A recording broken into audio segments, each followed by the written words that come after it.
Good afternoon and welcome to Cablevision of Boston's coverage of Boston University football. This afternoon, Boston University takes on the Hornets of Delaware State College. First time these two schools have met on the football field. I'm Alan Flatts. With me is Eddie McGrath, who will be covering the game this afternoon for you. Eddie, a few words from Boston University coming off a season last year of 3 wins in 11 games. Well, 3-8 season last year, and Coach Steve Stetson of the Terriers is looking to turn that around, and for today's game, he's hoping his defense can stop Delaware State offense, get his offense on the field, and Jim Schumann, the man he selected as quarterback earlier this week, get some points on the board. That's to be a key thing for the Terriers, is to control the speed of the Delaware State offense. On the other side of the ledger, Delaware State is coming off a 9-2 season. They were ranked 12th in the country last year. They came into this season ranked 17th in the preseason 1AA poll, and they're already 1-0 this year. They opened last week at Southern University in Louisiana, won that game 21-14. Delaware State's got 16 starters back from last year, 10 on defense, 6 on offense.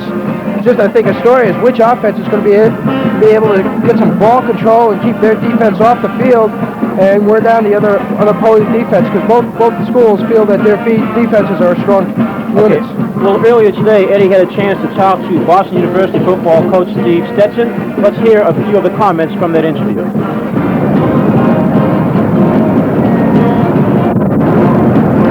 With the final preparations for the season opener, how would you evaluate your team in terms of strengths and weaknesses?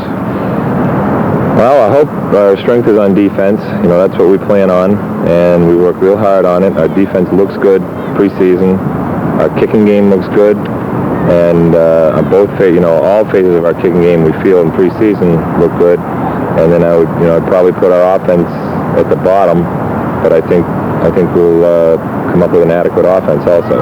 Well, speaking of the offense, you have the luxury of 2 experienced quarterbacks in Jim Schumann and Pat Mancini. Both waged a pretty good battle for the number 1 spot during the preseason, and you decided on Schumann. How'd you arrive at that decision? That is a great question. Really just sort of a feeling, because Jimmy played the last 4 or 5 games last year and did a great job in all but one. Connecticut dominated us totally out here at the end of last year, and that's the only bad game he had. So I've seen more of Jimmy Schumann than I have personally with Pat Mancini, and I think they were even in fall camp, and I told Pat last spring, going into this season, he'd have to beat Jimmy out. He didn't do that. He was neck and neck with him. They're even, but at this point I'm going with Schu. Both of them can play. We're not worried about which one plays. Well, another plus in the offense will be the return of Dennis Gadboy. Do you see him filling the shoes of Billy Brooks, who will be playing for the Colts on Sunday? I think that might be a tall order, but I think Dennis, we're just looking at Dennis to beat Dennis, and he's had a good preseason. He's a very good receiver, and we're just looking for Dennis to come back and have a Dennis Gadboy type season. That's plenty good enough for us. Okay.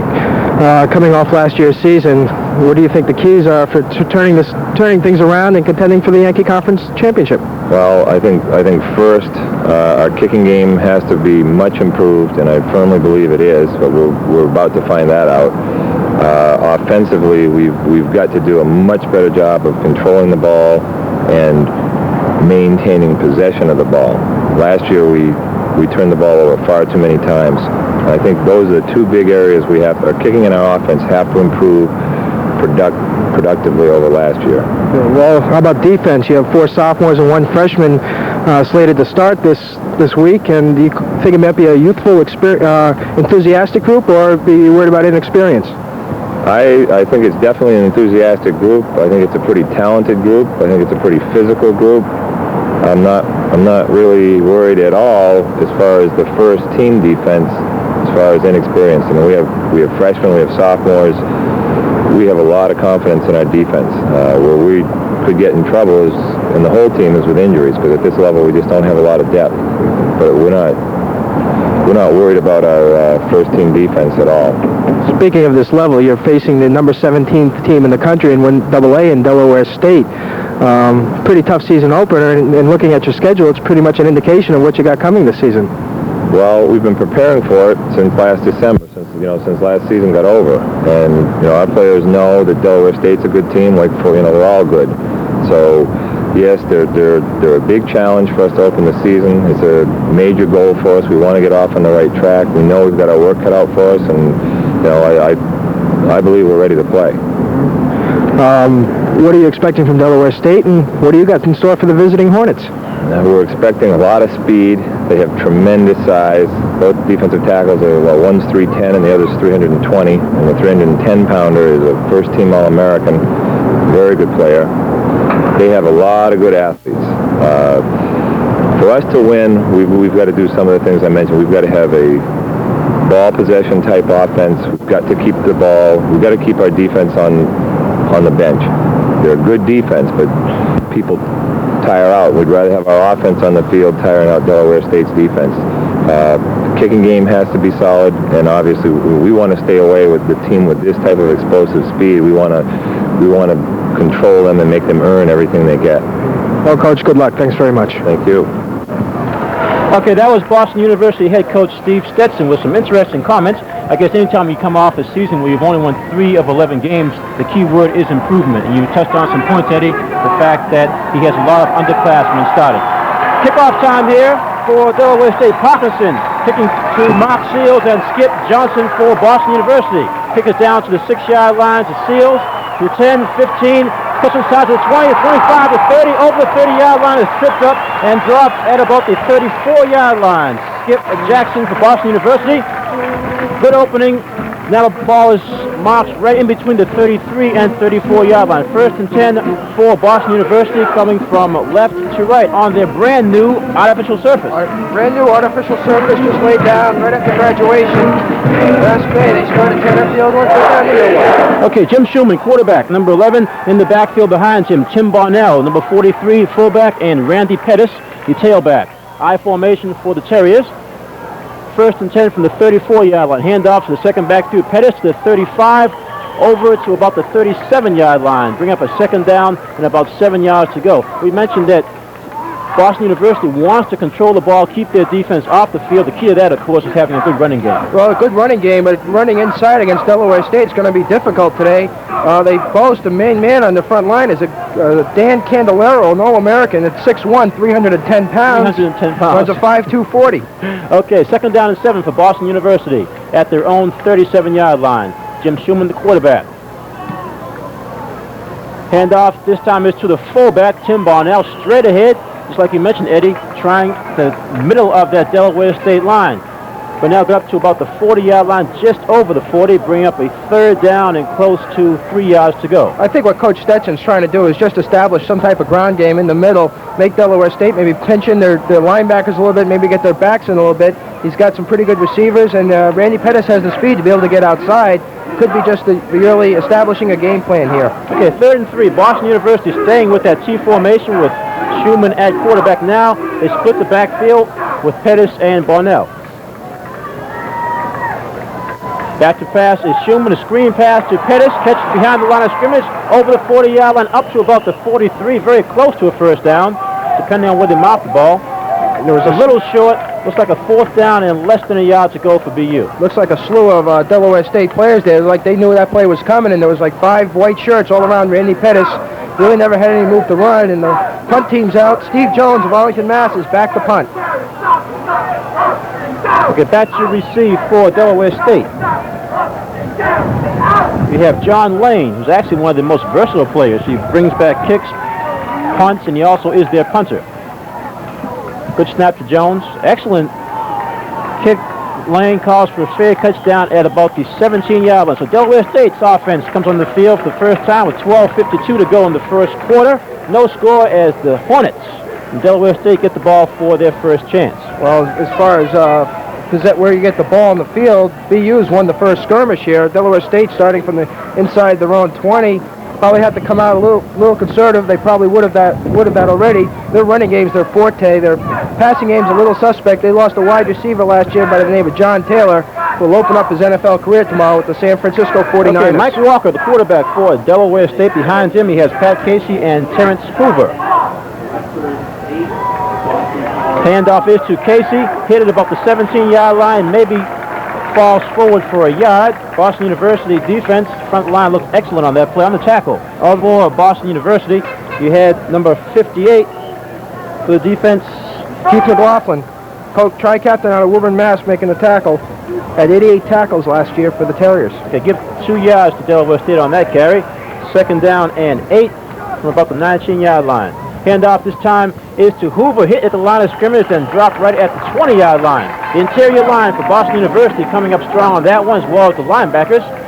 It appears Delaware State might be trying to use their superior size to maybe bull their way through the middle of the field right there, but the Terriers, I think, might have a little edge on quickness. Usually the small, quick guys can get by the bigger guys before they can get their blocks on them.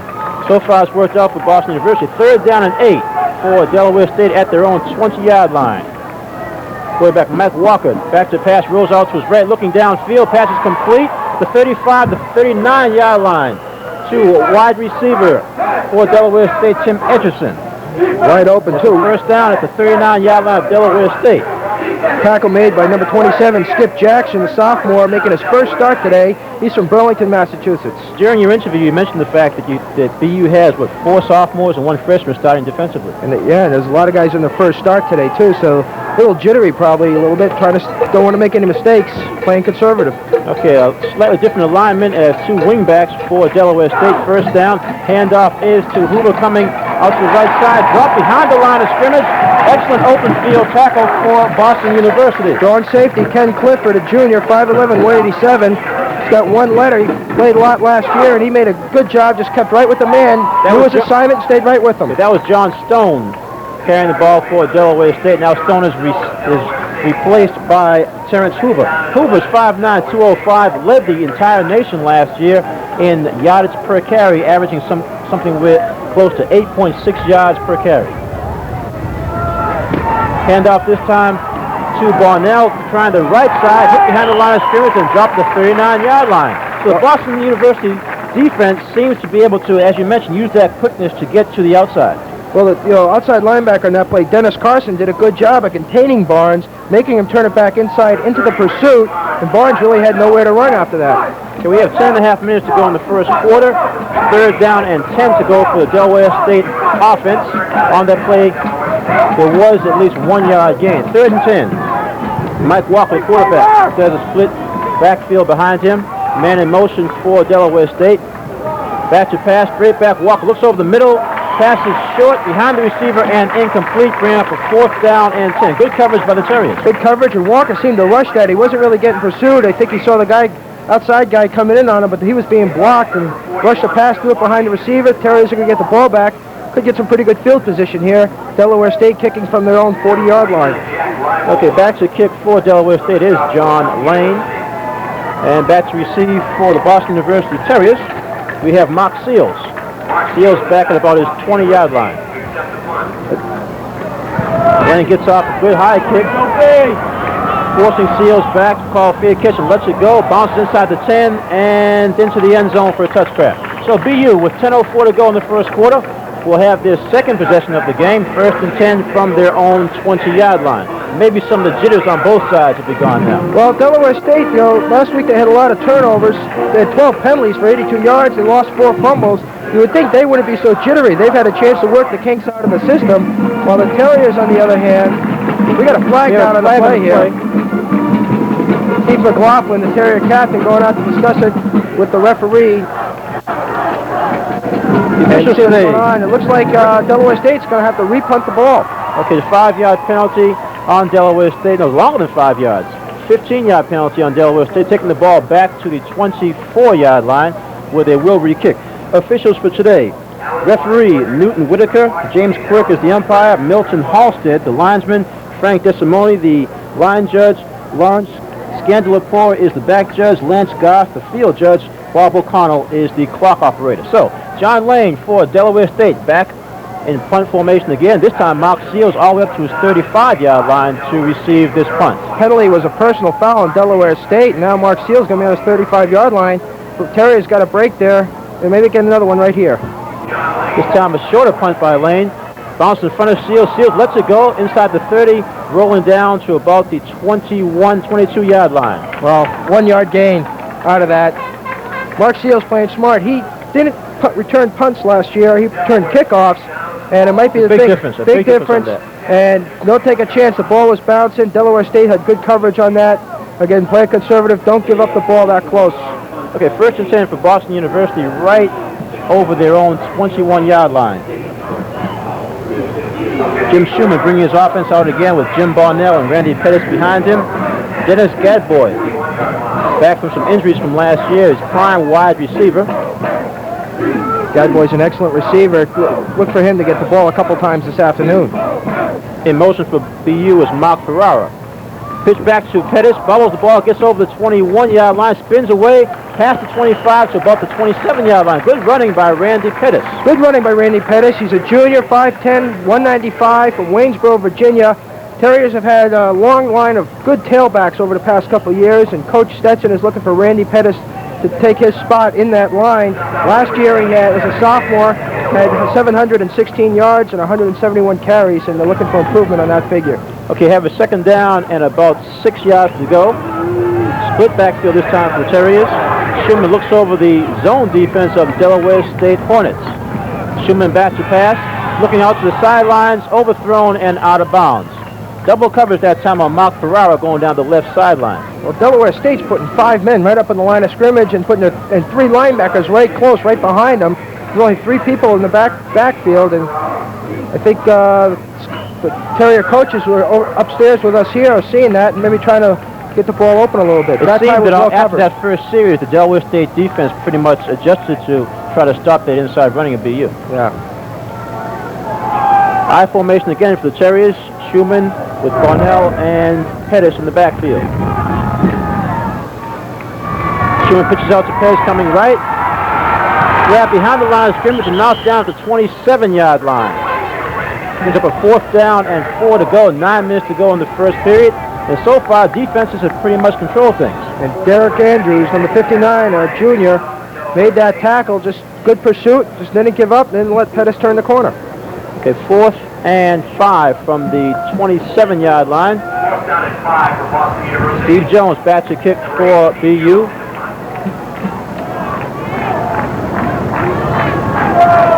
John Lane again back deep to receive for Delaware State. He's back at about his 33-yard line. Number 9, John Lane, is back to receive the punt. Short kick this time by Jones. Good bounce though. Ball's inside the 30 and down by BU at about the 28-yard line. Well, Steve Jones, I was going to say, Alan, was beat out Jason Waters for the punting duties this year. Steve punted for the Terriers 2 years ago. Took last year off from college, and Jason Watt walked on the team. Stetson needed a punter. Jason Watt came to school as a freshman, walked in, said, "Coach, I'd like to punt for you," and wound up punting, opening the season against Wake Forest with 3 days practice. But Steve Jones, out of Arlington, Massachusetts, seems to have gotten that job back. Okay, 1st and 10 for Delaware State. Inside handoff to the fullback. That's Pat Casey. Running up to about the 30-yard line, a 2-yard gain. A host of tacklers for Boston University on that one, including the 90, Kevin Murphy, one of the tri-captains for the Terriers.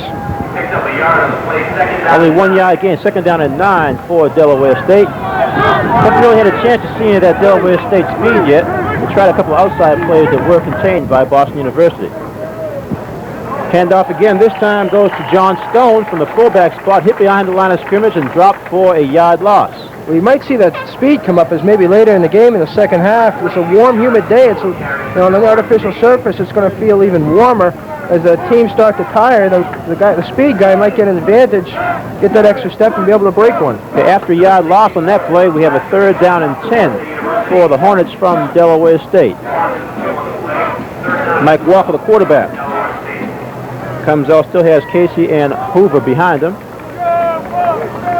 Casey's now in motion, coming to the left.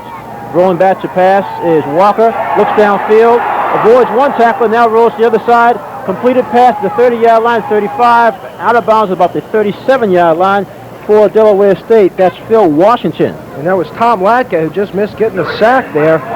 Walker did a good job avoiding him. Good mobility because he came from the backside. I guess Walker either felt him or heard him coming. That's right. And Walker's a good athlete, too. He runs a 4.6 40 himself, and he's got some speed, so the big lineman to go in there and start pursuing the quarterback, Mike Walker can get away from him. They got 6 yards in the play, but it's still a 4th down and 4 for Delaware State. They'll be punting to Boston University. John Lane, again, bats to punt. To receive will be Seals for BU. Good punt again by Lane, forcing Seals back. Lets it go again. Ball bounces inside the 20, inside the 10, and down to the 1 yard line. Down by the Delaware State Hornets at the 1 yard line. So BU this time will be back as far as they can go. Good coverage. Seals plan backfired there a little bit. Cassidy making the down in the ball for the Hornets, and the Terriers are going to work out of the hole. You know they're going to try to run it now, and this is going to be a good test. Is the defensive line of Delaware State going to be able to control the line of scrimmage and keep BU pinned in here? Or is BU going to be able to get some running room, but not going to have much room to run outside? Going to have to try to go up the middle for a couple plays. Okay, Jim Schumann, the quarterback for Boston University. Still behind him has Tim Bonnell and Randy Pettis, 1st and 10 from the 1 yard line. Delaware State stunting on defense. A lot of guys in that line of scrimmage.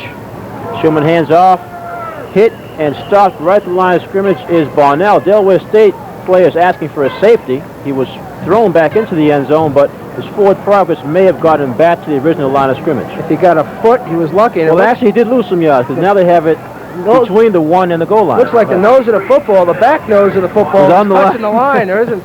Yeah, as close as you can get right now. Call for the quarterback sneak. You don't have room to take a step back. High formation again for Boston University. 2nd down and a little more than 10 this time. Schumann pitches to Pettis. He's hit in the end zone, but works his way out to about the 1 yard line. Took a chance there and almost got burnt there, but Pettis, good speed, was able to just get over that line of scrimmage.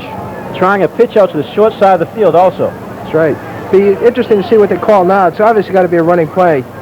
3rd down, or at least try to get a short passing play to give the punter a little room to get the ball out of there. There isn't much wind today. A little bit of a breeze from going across the field somewhat to the Terriers' advantage, but not a whole lot. 3rd down and 10, split backfield behind Schumann for Boston University. Fumbles in the end zone. Schumann picks it up. Is tackled close to the goal line. It is a safety. He's inside in the end zone. So on a mishandled snap, Delaware State University scores their first points. 2-0 score, and now BU will have a free kick from their own 20 yard line. 5:33 to go in the first quarter, and Delaware State defense scores the first points of the game. That could be a big point spread there. Usually you get a 2-point safety. It really alters the strategy. You should come down. You go for the 2-point play.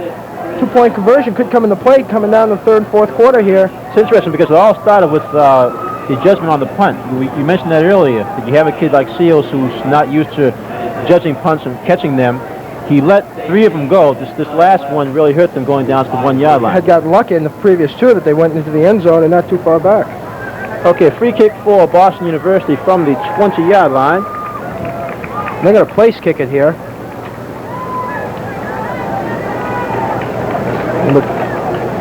Before BU, we have number 26 on the free kick. Holland is going to be doing the free kick for the Terriers. It's funny, that rule, John Holland, a freshman out of Alexandria, Virginia. That rule's changed somewhat because they used to not allow you to use the kicking tee on the free kicks. Can't dig a hole in this turf though, Alan. You can't pummel your heel into it. Okay, the ball down to about the 35 yard line. Delaware State to 40, 45, close to the 47 yard line for Delaware State. Excellent return for the Hornets. P.J. Lee making the return there, senior, and now Delaware State.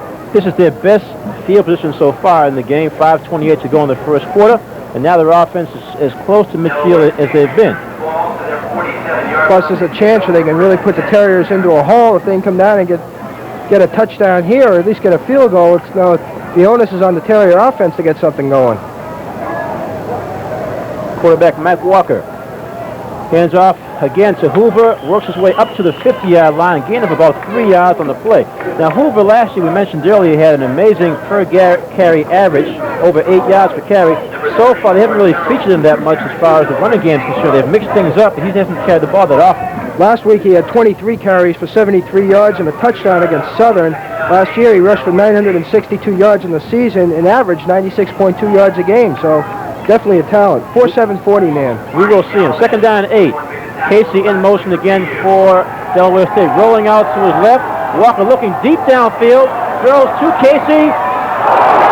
Slightly overthrown. Casey, nice effort for a dive at the end zone, but was a little out of his reach. Pat Casey just came in motion from across the field, never broke stride. As soon as the ball was snapped, just headed up right up the sidelines, and just kept going. The ball, he almost caught up the ball.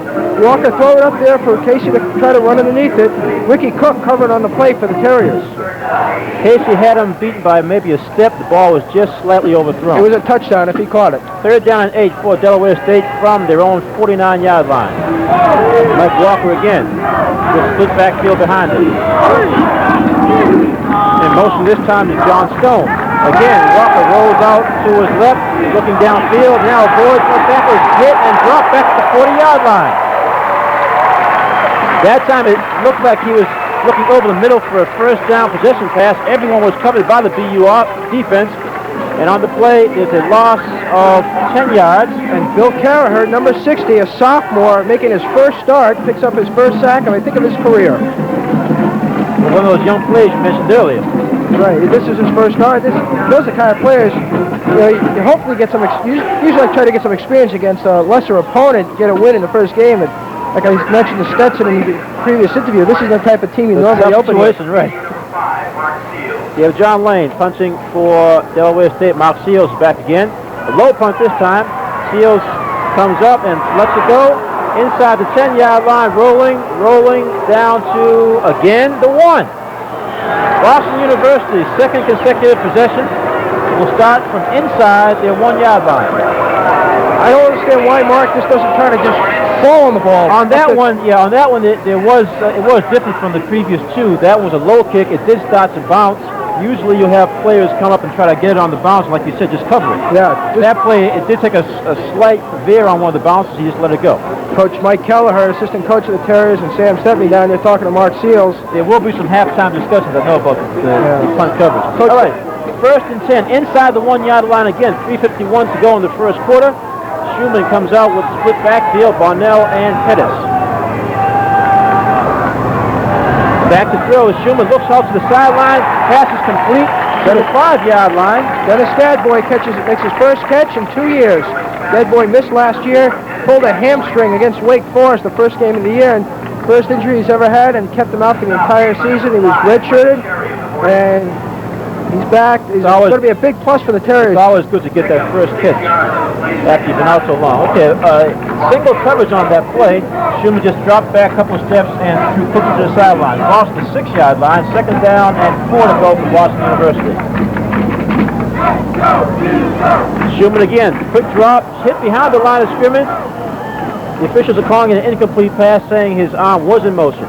Just try to do that quick drop, but that drive in the middle of the line, led by Dan Candelero, 6'1", 310. She was going to have to take another 2 steps just to get, that would be a quick drop today. He was looking for the very short pass out to the sideline on the opposite side from the one that Gadboy caught, but on that one he just didn't have the time. 3rd down and 4, we have an injured player for Boston University being attended to. I couldn't catch the number there. Looks like Steve Benko, the center, is down. The backup center, it was supposed to be Peter Bengston was going to do it. He's coming upfield. Yep, that's Steve Benko. He was slated to start at right tackle today. And he's limping off. Trainers Maria Hutzik and Al Visnick escorting him off the field. Backing up Benko.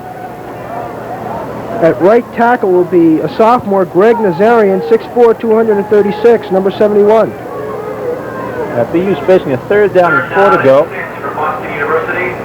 Steve Benko was one of the few experienced people that Coach Stetson had on his front line. Now to lose one of your experienced guys. Of course, going to get the front line. Part of the field, too. That's right. 6-yard line, 3rd down and 4 for BU.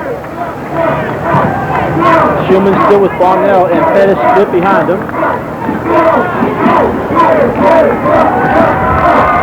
Still motion in the backfield for BU. Ball's thrown over the middle, incomplete, slightly overthrown to Gadboy. Willie Shepard covered on the play there for Gadboy. And Alan, I think if Gadboy could have caught that ball, that was like 6 points. It's interesting because on both those passes to Gadboy, it seemed like he had just single coverage. Single coverage, and Shepard was off his feet making a dive, trying to deflect it, trying to break up the pass. And if Gadboy could have held on, there was nobody to stop him. Although Delaware State does have some great speed here, they might have been able to catch him down the other end of the field. Okay, back to kick for Boston University. Steve Jones in his end zone. John Lane backs about midfield to receive for Delaware State. Little high snap. Jones controls it. Gets a low kickoff. Bounces inside the 20. Picked up by the short man at the 35-yard line and out of bounds for Delaware State. Number 7 picked that up. Joe Burton, that usually plays safety, picked that up. Smart, aggressive play by Burton, actually, because the ball was kicked very low. It bounced about the BU 30. That was a good play ran over there. Good play by Steve Jones. And if he had kicked that on his normal steps, it would have been blocked. Maybe another safety, maybe a touchdown. He had to just get out of the way of the oncoming rush. Making that adjustment made him get off a poor kick. So Delaware State again with good field position. 1st and 10, this time from the Boston University 32-yard line. Mike Walker has a split backfield again. Pat Casey in motion. Now we have some flags on the field. Delay a game, maybe? Illegal procedure. Looks like a little movement in the interior offensive line for Delaware State. Well, at this side of the field, the Terriers will take 5 yards and push them further back. Whatever they can get, right. 2-0 is the score. Delaware State Hornets leading the Boston University Terriers. 2:58 to go in the first quarter. There'll now be 1st down and 15 to go for Delaware State. Balls on the BU 37-yard line. You know Delaware State's going to be going for a touchdown here. Their field goal kicking isn't that strong. Dave Parkinson, a sophomore, was 7 for 13 last year, and his longest was only 37 yards. Again, Pat Casey in motion from right to left for Delaware State. A draw play inside for Delaware State to Reggie Barnes. Number 30, I think that time it was the new turf helped them out. When you get a new turf and it's dry, your feet kind of stick to it. The other night, the Terrier soccer team was here. A guy had a breakaway and he tripped over the ball. The ball just stopped rolling on him. And I think that's what happened that time, much to the happiness of the Terriers because Barnes was on his way. Bill Carraher was able to get a foot and make the tackle on the play. 2nd down and 12 after the gain of 3 yards by Delaware State. Casey again in motion. This time catches the pitch. The 35-yard line inside the 30 to about the 29-yard line.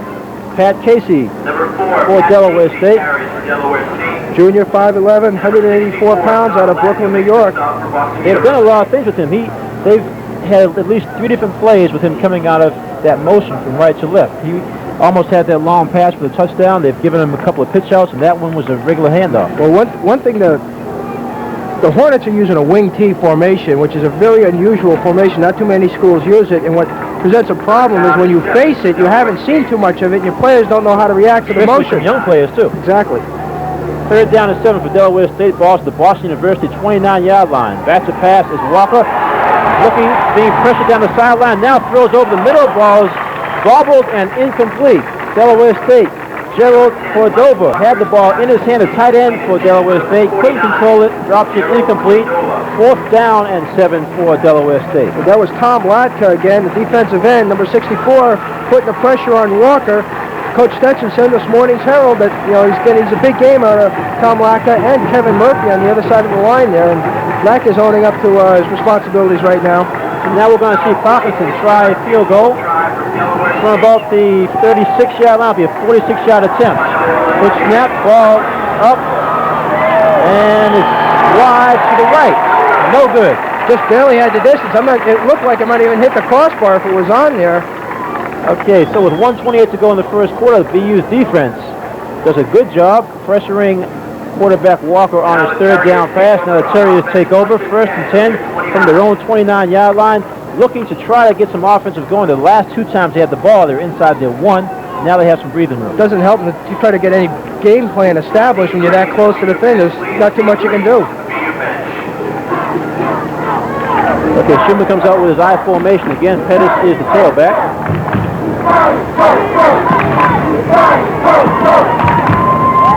Handoff is to Pettis, who's hit at the line of scrimmage and dropped. Looks like an off-tackle left play picked up.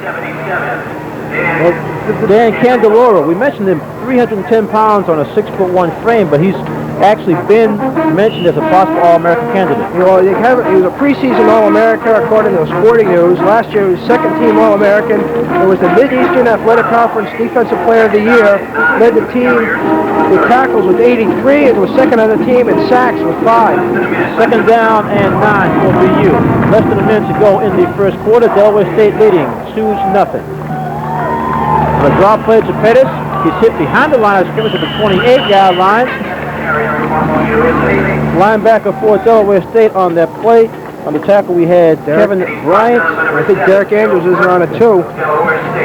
Good linebacking crew here. Delaware State going with a 4-4-3 type defense. 4 linemen, 4 linebackers, and 3 defensive backs.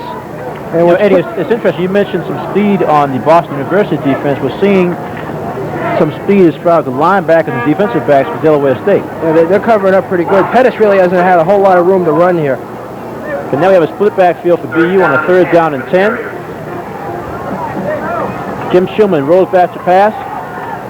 Out to the sideline, overthrows Pettis.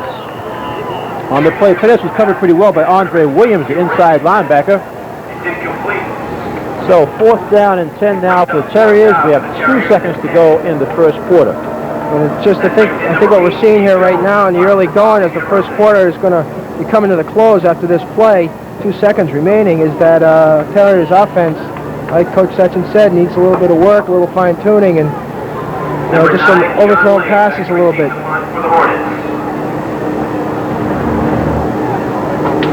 Steve Jones back to punt for BU. Good high kick this time. Lane comes up, he lets it bounce. Inside now, picks up at the 18-yard line, is hit and thrown out of bounds at about the 17-yard line. For Delaware State that time.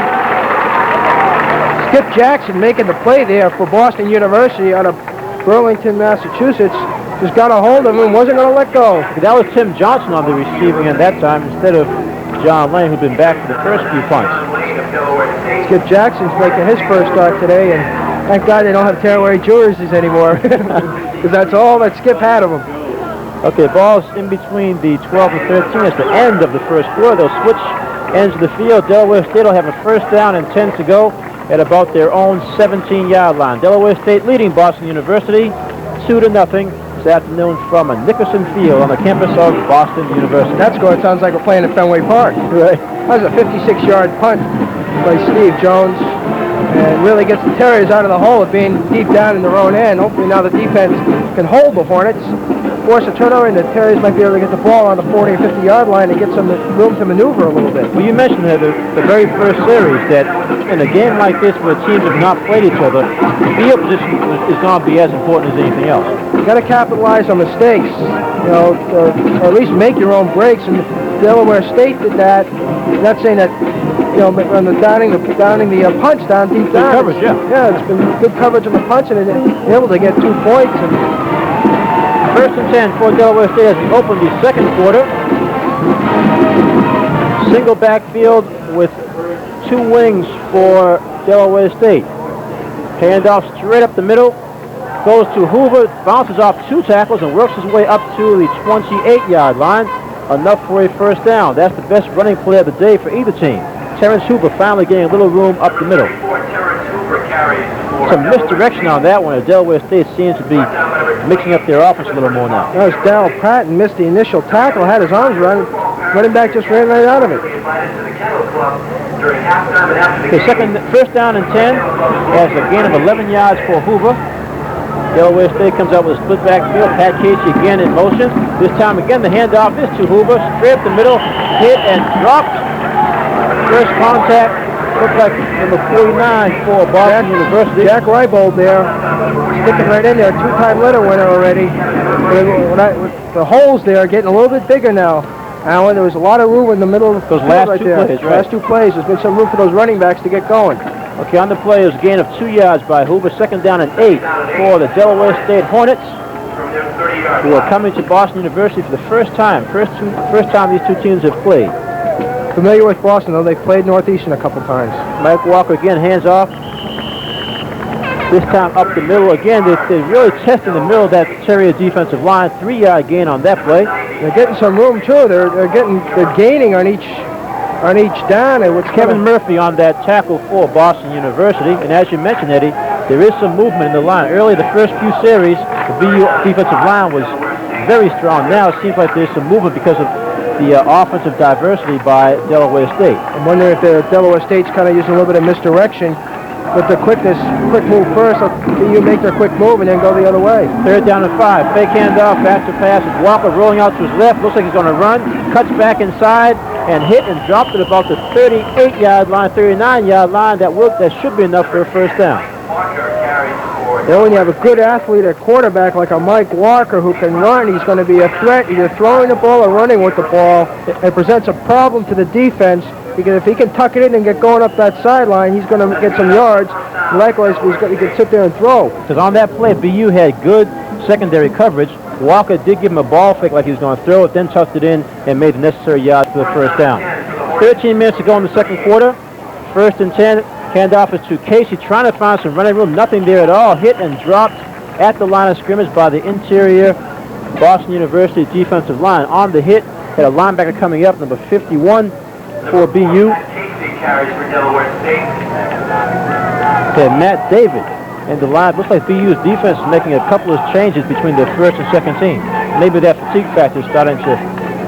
Well, too, plus it's the first game. You're trying to see who can do. Somebody's missing an assignment, get the guy back there. There's probably not a whole lot of difference between the first team and the second team in some of the positions. 2nd down and 10 for Delaware State. Pat Casey again in motion. A little mix up in the backfield, but Hoover does get the ball finally for Delaware State. He's hit and dropped right at the line of scrimmage. And number 90, Kevin Murphy, said you're going to make a mistake like that. Called I'm his going to name make a you pay number of for it. times so far. He's a tri-captain out of Syracuse, New York, a 6'2", 240-pound senior.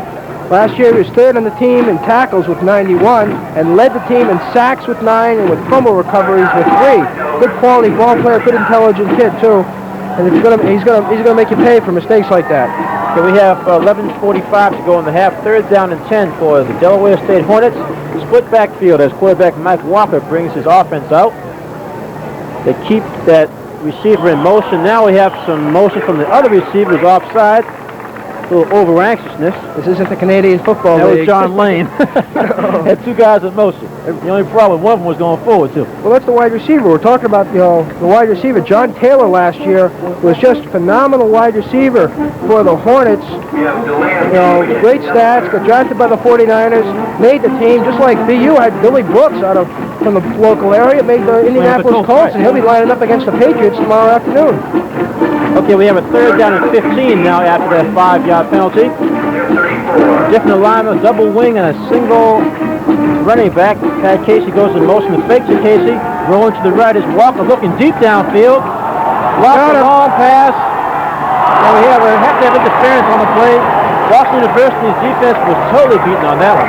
Skip Jackson just tried to guess when the ball was going to be coming and jumped into the receiver and tackled him way before the ball, in fact, hit Jackson in the back of the shoulder pad. So yeah, now it's interesting because Eddie, we mentioned diversity in the Delaware State offense. That was a perfect example. They had Casey going in motion. They faked the pitch to him, then faked the handoff to fullback. Walker rolled out to his right and immediately looked deep for a long pass. Well, there's another penalty on the play too. Well, they're going to take the yardage from the line of scrimmage on the pass interference. That's right. It's the only time the only time you get the yard where the ball is when it's in the end zone.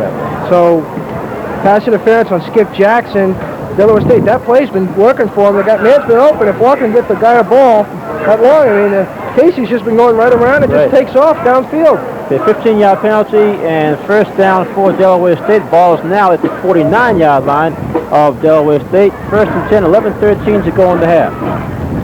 Mike Walker hands off this time to Hoover, working his way up the middle again, over into Terrier territory and down to about the 47-yard line. On that play for Boston University, defensively he had Bill Carraher in the tackle along with Jack Raybold. Well, you talk about the speed Steve Stetson was worried about in Delaware State. Pat Casey in that making that run. He's a 4.5 40 man, and I don't know how many. He started out in the backfield in motion. Yeah, and he's that's off a running start when he gets going, and you got a defensive back backpedaling, trying to make a turn and stay with them. Not too many guys are going to be able to do that. 2nd and 5 on the handoff. Reggie Barnes. Reggie Bonds on the right side, outside, inside the 35-yard line for Delaware State. Misdirection again, a fake to fullback. Bonds came out clear to the right side. Boston University's defense had pursued the other end, gave him some running room. Mark Seals came over and pushed him out of bounds. But Reggie Barnes is now they're getting the speed guys, getting them able to turn the corner and get upfield a little bit. Well, again, it seems the key to the whole offense for Delaware State is they're finding the right plays right now to get some of that speed in use. Well, this is a big game for Delaware State. They missed out on the Division I AA playoffs last year because of a weak schedule, and they're saying this is a must-win game. Hand off to Hoover. He's hit the line of scrimmage. He dives for a couple of yards again for Boston University, number 90. He had Kevin Murphy on the initial hit. Hoover got maybe 2 yards on the play. Well, getting back to Delaware State, 9-2 last year. Strength of schedule wasn't what the selectors wanted it to be, so they came out. Bill Collick added Boston University, Jackson State, and Southern University. They've already beat one of those teams. They're looking to beat another one right now. 10 minutes to go in the half. 2nd and 7 for Delaware State from the BU 33. Hand off again to Hoover. Hit the line of scrimmage, but he's driving down to about the 30-yard line. Sounds like the Terriers are getting a little upset. They could hear the pads smacking against each other. On the play again, about 3 yards to bring up a 3rd down and 4. The ball is right on the Boston University 30-yard line. The fans getting into the game a little bit now. The first time hearing some noise from BU side. Good crowd here today. Good crowd, considering the fact that there's a baseball game down the other end of the street. Going into the end zone, incomplete. Again, Walker trying for the touchdown this time. Number 10, Mike Walker's pass is intended for number 80. Looking for number 80. For number 82. Dorval, split end. And Andy Wise, the tight end, number 82, was going deep on that play. Skip Jackson on the coverage. Delaware State picking on Skip Jackson, a sophomore making his first start. Skip had led it last year, was in on 54 tackles.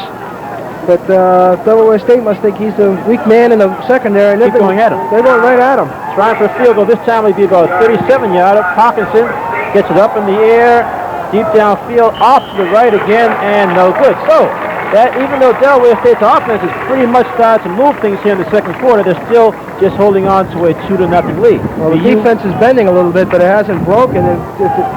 Thanks to the fact that the field goal kicking for Delaware State isn't that strong. These guys pushed it off both times. 9:13 to go in the half. Terriers trailing Delaware State 2-0. Boston University 1st and 10 from their own 30-yard line. They have a little change in the Boston University backfield. You have Tony Winston as the tailback behind Mike Schulman. In motion is Ferrara for BU. Handoff is to Winston, second man through. Skips for maybe 2 yards up to about the 32. Well, Winston's in there for Pettis. Might be the type of thing. He's out of Pine Bluff, Arkansas, junior, 5'7", 145 pounds. The backup one. Last year he only had 6 carries for 65 yards. It might be the type of thing where Stetson saying, hey, Randy Pettis just isn't getting it done right now. Let's get somebody in there. Let's see if we can break something open. Looking at the sideline, Pettis is just standing. There's no injury factor involved. 2nd down and 9 for the Terriers of Boston University. Hand off again to Winston. Avoids one tackle in the backfield. Comes out to the 35. Breaks open to 38, to 40, and out of bounds. Tony Winston. That's got the crowd a little excited now. Get them off their feet. That's the kind of running they need. The Terriers are going to need. I don't think they're going to be able to bully the way up the middle against Delaware State. They're going to have to get outside. Get those big guys running. Actually, it was an excellent individual effort by Winston because the play was designed to go off right tackle. He got into the line, got into some traffic, was able to use his quick feet to reverse his field, come back to the left, and made a first down on the play. 1st and 10 for the Terriers. 8:25 to go in the half. The ball is now at Boston University's 41-yard line.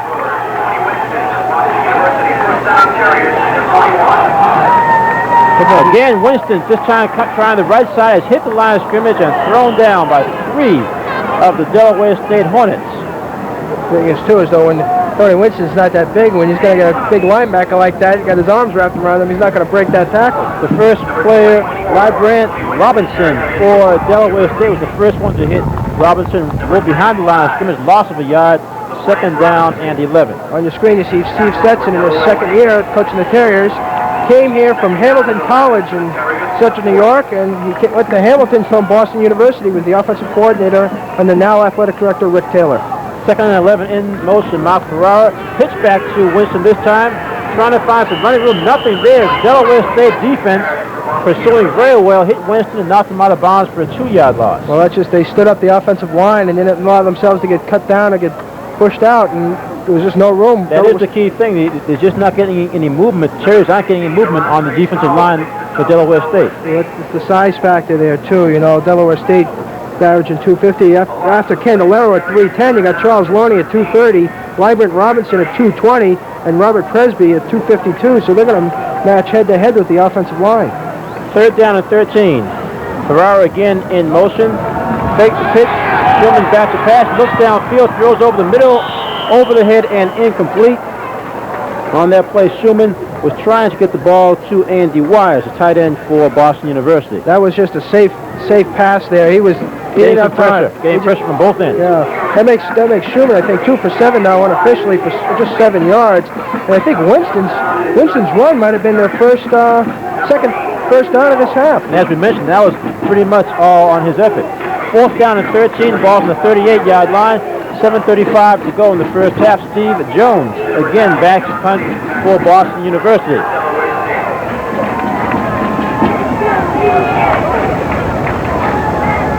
John Lane is back to receive again for Delaware State. High snap, dropped by Jones, fumbled, picks it up, hit, fumbled again, ball's rolling down inside the 15-yard line, picked up by Delaware State, tackled down at the 10-yard line. So again, turnovers are going to give Delaware State an excellent chance to score. It's a play like that determines who wins or loses the game. You got to snap over the punter's head. The long snapper for the Terriers is number 52, Chris Doyle. And that's just going to, when the ball gets over you over the head like that, a good team like Delaware State's going to take advantage of those opportunities.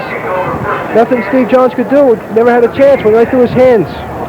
And now Delaware State's going to have a chance first and 10 on the 10-yard line with 7:25 left to go in the second quarter to try to score. Okay, split backfield behind quarterback Mike Walker for the Hornets. Pat Casey in motion. Handoff is to Hoover. Inside the 10 down to about the 6-yard line. Gain of about 4 yards.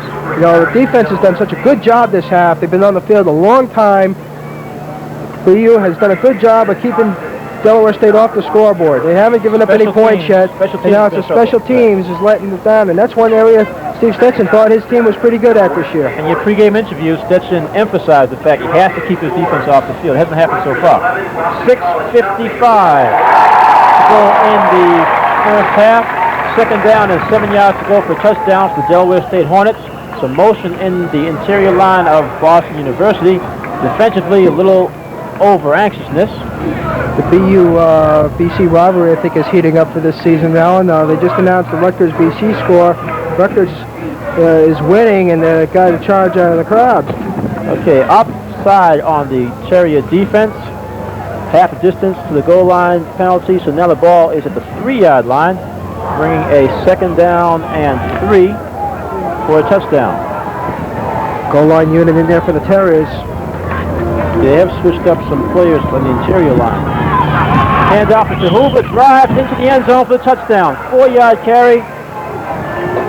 First touchdown of the game, 6:34 to go in the half. And as you mentioned, Eddie, it looks like the defensive line for the Terriers is being worn down because they're on the field too long. That was not any kind of misdirection, a simple play off left tackle. Well, they did a good job of just giving up 3 or 4 yards, not giving up any big plays and making Delaware State go down there and then stopping them. That's when you're only giving up 4 yards and you're 4 yards away from the goal line, there's not a lot you can do. The key thing, as you mentioned, the good teams are going to take advantage of mistakes. That's right. On the extra point attempt, that's no good. Off to the side, Parkinson having a tough time. It looked like there was a problem with the hold on that one. Holding for Parkinson for the extra point. Jerome Baker, who's a backup quarterback, had a hard time with that. Parkinson got a bad kickoff off to the side. So, with 6:34 to go in the first half, Delaware State has now extended their lead to 8-0 over the BU Terriers. Well, Terriers are still getting their breaks. A missed PAT, a couple missed field goals. Right. You know, the Terriers are very fortunate right now. This could be a 15-0 score right now. They'd be in a deep hole. As it turns now, another touchdown to right in, touchdown and a field goal. Terriers have a pretty good field goal kicker in Dan Green, so they can get down near that side of the field and might be able to get some points on the board. But, you know, it's interesting because a lot of times there can be a big difference between an 8-0 score depending on how the offenses are producing. And so far, we just have not seen anything outside of that one first down run by Winston, the backup tailback. We haven't seen much of anything else from the BU offense. I'm sure Steve Stetson would love the special teams to atone for themselves right here and get a real good kickoff return. Okay, Parkinson kicking off from the 35-yard line for Delaware State. A low line drive kick that goes right through the legs of Seals into the end zone for a touchback. First and 10 from the 20 for the Boston University Terriers. On that one, Seals, which had some problems trying to field punts, may have gotten a little too aggressive trying to get the kickoff, and it went right between his legs. Or it just looked like Spike Owens, maybe? There's somebody I know would get me in trouble for hearing me say that. First and 10. We have Jim Schumann again, quarterback for Boston University. This time in the backfield, again he has Tim Bonnell at fullback and Tony Winston who stays in there at tailback. First and 10 from the 20. In motion is Mark Ferreira. Schumann hands off to Winston to 25, up to the 30-yard line. Quick movement by Winston. There was some movement that time by the BU offensive line. Gave him some room to run. He got about 5 yards on the play. Well, the line just started pushing the defensive line off the Delaware side of the field, and Winston just made a nice little cutback, pick up 5 yards, and they'll take that. They'll have a nice little ball control drive. You have just over 6 minutes left to play. Go out and half. Get a touchdown, go in down by a point. I don't think Coach Stetson would be too concerned in that regards. Second and 5. Again, I formation for BU. Fake the pitch, looking back to pass. Is hit as he threw it. Schumann got a lot of pressure on that play. Defensively for Delaware State, you had Lee Bryant Robinson coming in from his right end position. Hit Schumann as he threw the pass. Pass was short and incomplete. Pass was intended for Randy Lewis, tight end. Brings up a 3rd down and 5 for BU. Important play if they want to keep this going. Andy Wise now comes back into the game. He's the first string tight end, brings the play in from Coach Stetson. And here comes Randy Pettis. If Pettis comes in late, you have Winston running off the field. Split backfield for BU. Pettis and Barnell.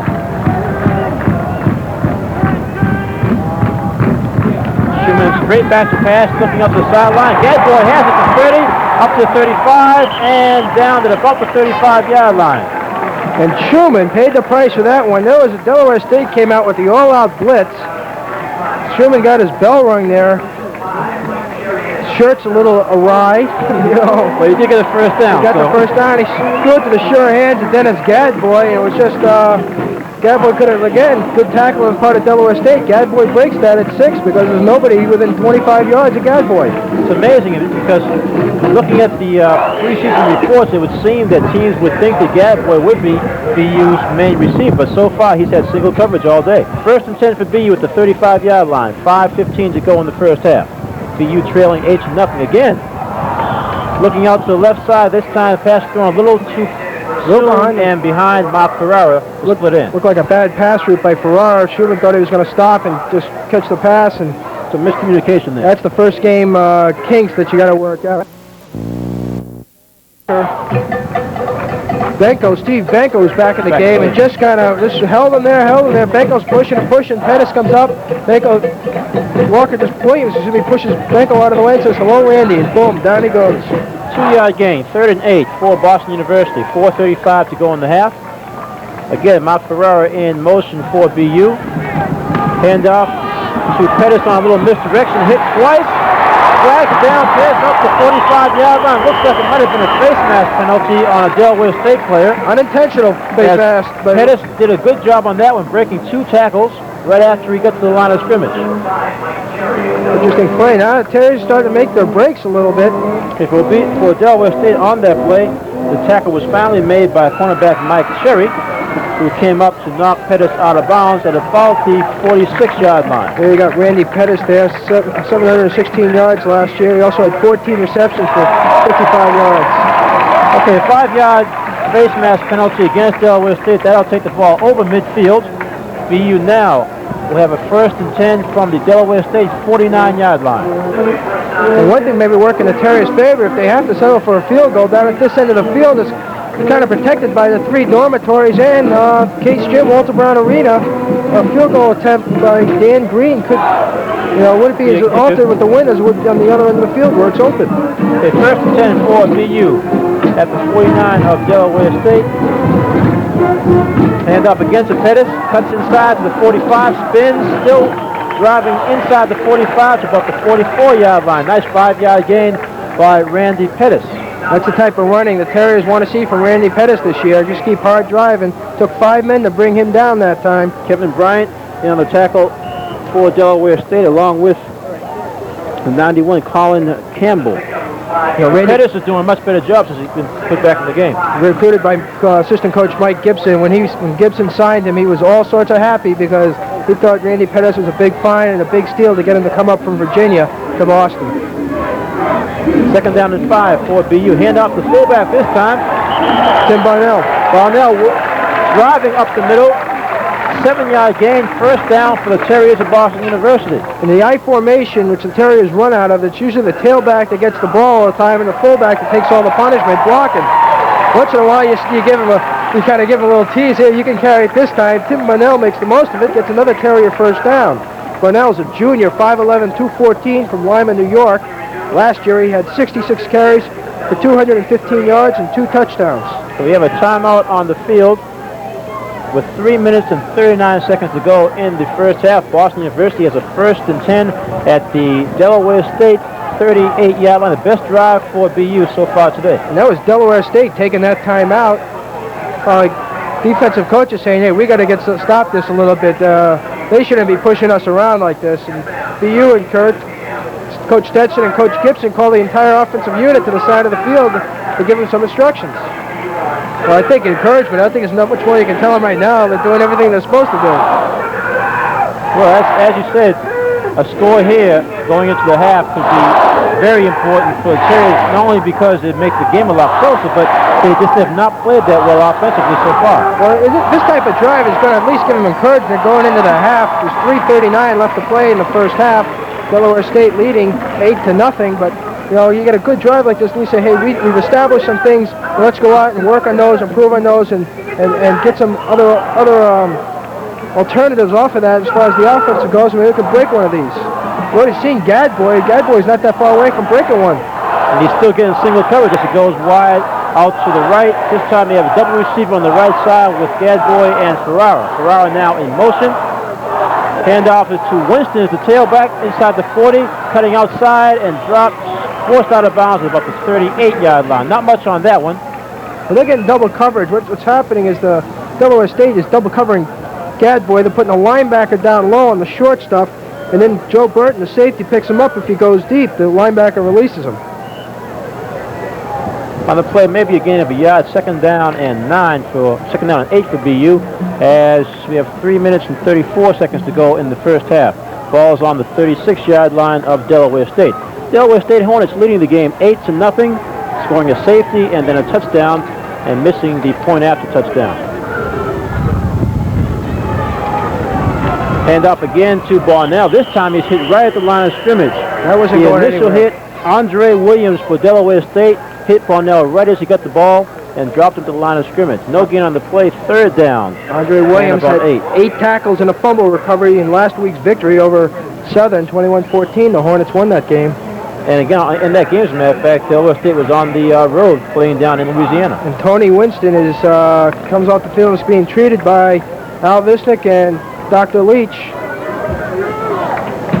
The 3rd down and 8 for the Terriers of Boston University. Across the 35-yard line. Split backfield. Now they go back into the I with Randy Pettis as the tailback. Mark Ferrara, the wide receiver in motion. Pitch back to Pettis, the 38 inside to about the 32-yard line. It looked like there was some room when it started to develop, but then it closed down pretty quickly. Well, I was just looking to see if it's going to be it should be fourth down. It'll be fourth down now. According to the scoreboard. It's fourth down and about 4. I was wondering if they're going to go with the field goal attempt here. We got 2:25 to go. Clock running. Looks like the offense is going to stay out. They're going to try for it. 4th and 4 for BU. Interesting to see what's going to happen, what they're going to call. Fans like the decision anyway. Go for it. Good, exciting football. That's what you like to see. You don't want to guess them. Okay, I formation with Pettis and Barnell. Now Schumann stands up and calls timeout. What they were trying to do, I think Schumann was trying to see if they could draw Delaware State offsides, get the 5 yards and the automatic first down. Okay, Schumann coming over to talk to head coach Steve Stetson. Delaware Seems State pretty upset about something. Well, at the last second, Pettis was told by Schumann to move back into the I formation. Evidently, there was some miscommunication on what play they'd called. Well, Steve Stetson is familiar with what the quarterback should do. He was an excellent quarterback for Dartmouth College back in the early 70s, and it's his forte. And I don't know, I'm not sure what he's telling Jim Schumann, but he's got to take control. I think that's what he probably wants to do with Schumann, to take control of the game. Okay, 4th down and 4. 2:07 to go in the first half. The U has not scored yet, but they do have an excellent chance. Ball at the 31-yard line of Delaware State if they can keep this drive alive. And it doesn't appear Dan Green's going out to kick either. Okay, after the timeout, the offense now should have things pretty well set. It'd be interesting to see if he tries to, Jim Schumann, I'm sure he's going to do some type of count cadence different, try to draw the defense offsides and save the play. We have Pettis replaced by Winston in the backfield. Split backfield for BU. Mount Ferrara in motion. Straight back to pass to Schumann. Looking downfield, avoids the rush. Still. Oh, God, what a play. By Mount Ferrara. I think he's got the first down. Schumann threw the ball while he was being grabbed by a couple of Delaware State defensive linemen. That was a little Hail Mary, Alan. I don't think... It wasn't. It was funny because I think in pro football, he probably would have been blown dead as being sacked. Exactly. He was able to get away because the defensive players had him below his waist. He still had control of the ball, sort of floated it up there, as you said, and was caught by Ferrara. And Ferrara just found this little niche in between all the defense. It was like helter-skelter out there. Helter-skelter out there. Ferrara just kept moving, got open real short. And it was like a shot put type pass. It really wasn't anything on it. It kind of floated out there. And it's a big break for the Terriers. Down to the 25-yard line. A minute and 40 to go in the first half. 1st and 10 for Boston University. Schumann hands off. This time inside for BU. We have another running back in there, number 20. Vince Jackson, a freshman out of Silver Springs, Maryland. Well, that's the 3rd tailback we've seen so far for BU. And here comes Pettis now back Pettis in right comes now. right back in. Well, Winston's still on the table. You're not going to see Winston. He's got an ice pack on one of his legs there down on the bench. Dr. Robert Leach is watching him, giving some instructions to some of the trainers of what to do. Okay, clock running with a minute and 5 to go in the first half. Ball's at the 22-yard line, 2nd and 6 for the BU Terriers. Back to pass to Schumann, looking out to the sideline for Gadboy. The ball is up, broken up. Excellent play defensively for the Delaware State Hornets. Mike Cherry, one-on-one coverage. Went up with Gadboy, knocked it away. A senior 6'2" from Rochester, New York, 184 pounds. We have 56 seconds to go in the first half. A 3rd and 6. Another big play for BU. Ball's on the 22-yard line of Delaware State.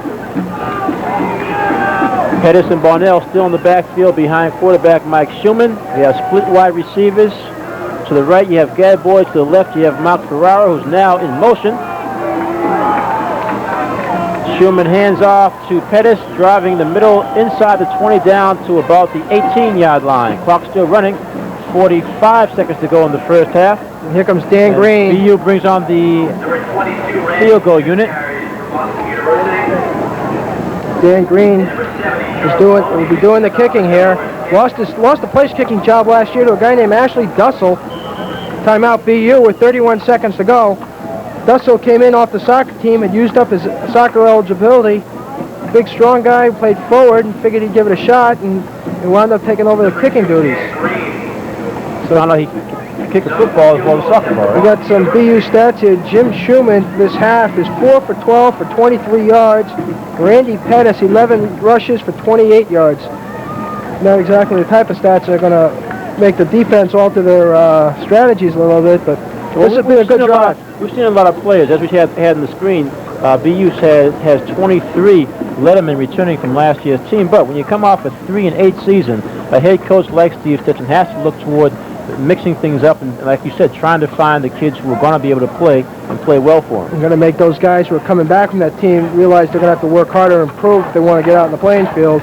Bring the younger guys. Stetson brought in his freshman class this year about 5 days early. Basically, it was just skull sessions and walking through plays and just showing them what to do. With no hitting, nothing like that. And then veterans came in and then they got to it. And what the big plus was that the freshmen already knew the drills and everything and made the regular training camp go much, much smoother. Okay, balls will be spotted down at the 25-yard line for a 35-yard attempt for BU. The kick is up. Looks like it's long enough, and it is good. So BU gets their first point with 26 seconds to go in the first half. Field goal attempt is successful by Dan Green for BU. So, score now, Delaware State 8, Boston University 3. 26 seconds to go in the half as BU will kick off to the Hornets. Well, that's a big plus, just to get some type of points on the board, Al. Now they're within a touchdown of getting the lead back. It would have been real frustrating, and I'm sure very disappointing to have a nice drive and get nothing out of it. Real nice drive right down the field, controlled the ball, used up about 5-6 minutes off the clock. Terriers can go into the locker room now saying, hey, we can move the ball on these guys, give the defense a rest, which is another thing. Now the defense will have probably about 20-25 minutes rest by the next time they go out there. Okay, kicking off for Boston University from the 35-yard line, back to receive a short kick, coming up to about the 15-yard line, 30 to 35, breaks open to the 40, cuts outside to the 45, hit and drop at the 47-yard line. For Delaware State, an excellent return on the play. Kevin 25, P.J. Lee. And Kevin Piggott made the tackle, which kind of dangerous. That's the one thing you don't want to do is you make a nice play, you get some of the momentum back, and you give up a long kick. Now Delaware State's coming out with their offense with no huddle, 18 seconds to go in the half. First and 10 from the Delaware State 48-yard line. Handoff this time to the right side, going down the sidelines. We have for Delaware State, Reggie Barnes. Works his way for about 6 yards. I think we're going to see that play where Casey goes in motion around the field and go down long, give it a Hail Mary shot. 3 times so far. 13 seconds to go, second down, and now about 7 yards to go. 6 yards to go. It's a gain of about 4 yards. Watch number 4, Casey. We've seen that. He's been open a lot of times. He's been open, He comes in motion and just goes straight down the field, and so far BU has not stayed with him. Second down and 6 to go. Split back. There goes Casey in motion from right to left. Walker bats a pass, rolling to his left, looking downfield, avoids. Get hit and down again. Kevin Murphy, number 90. University. Kevin Murphy, one of the tri-captains, a big play. It looked like Walker had made the move to avoid him, but Murphy was able to stay with him and pull him down. We have 2 seconds to go in the half. Casey was running the sideline. That time he had Ricky Cook covering him, and did I call it? Did I call it or what? That was the exact same play. Casey did go in motion from right to left, straight down the field. Walker looked for him, but Murphy was able to apply the pressure and make the play. This should be the last play of the first half. It's a third down and about 16 to go for Delaware State. Not sure what the confusion is, and I don't think anybody called the timeout. Well, you have Walker going over to the sidelines. I don't think Delaware State, all I can see is if Delaware State does anything, it's going to be a Hail Mary pass going long, or it's going to be a quick, just give the ball off to Barnes or Hoover, and just let's get into the locker room and regroup here. With the lead and then try to work on some things for the second half. Okay, 2 seconds to go in the half. Third and 16 for Delaware State at their own 42-yard line. Split backfield behind quarterback Mike Walker. Handoff is to Terrence Hoover, works out to the 40, down to the 35, to 30, 25 inside the 25 to the 22-yard line, drops the ball out of bounds. That'll end the first half as there are no penalties. So Hoover gets by far the best run of the half, right up the middle on the last play. Halftime here at Nicholson Field at Boston University. The Delaware State Hornets lead the Boston University Terriers 8-3 in what can be categorized as a first half pretty much dominated by defenses. By the defenses and the fact that the defenses of BU was able to pulled off the offense of Delaware State. Hang on to them. It's interesting because whenever you have teams they have never met before, there is some kind of feeling out process. Both teams, like you mentioned earlier in the first quarter, were pretty conservative offensively. And so far we've seen that. 8-3 score at halftime indicates that. And I think Delaware State, though, is starting to open it up with the speed of that last play, ready to go. Okay, we'll be back with more coverage from Boston University, Delaware State football game from Cablevision of Boston after these messages.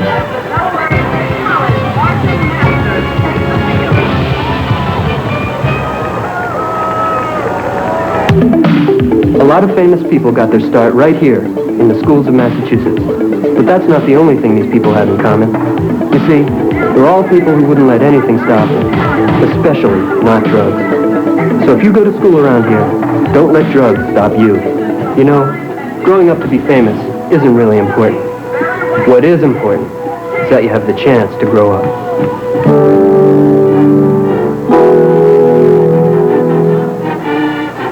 I wonder if you know about one of the major growth stories of our time. Its growth rate, in fact, has exceeded that of the gross national product for the past 25 years. Unfortunately, it's a disease. A disease that is a major contributor to heart disease, kidney disease, and blindness. A disease that took the life of my wife, Mary. Diabetes. We've got to put it out of business.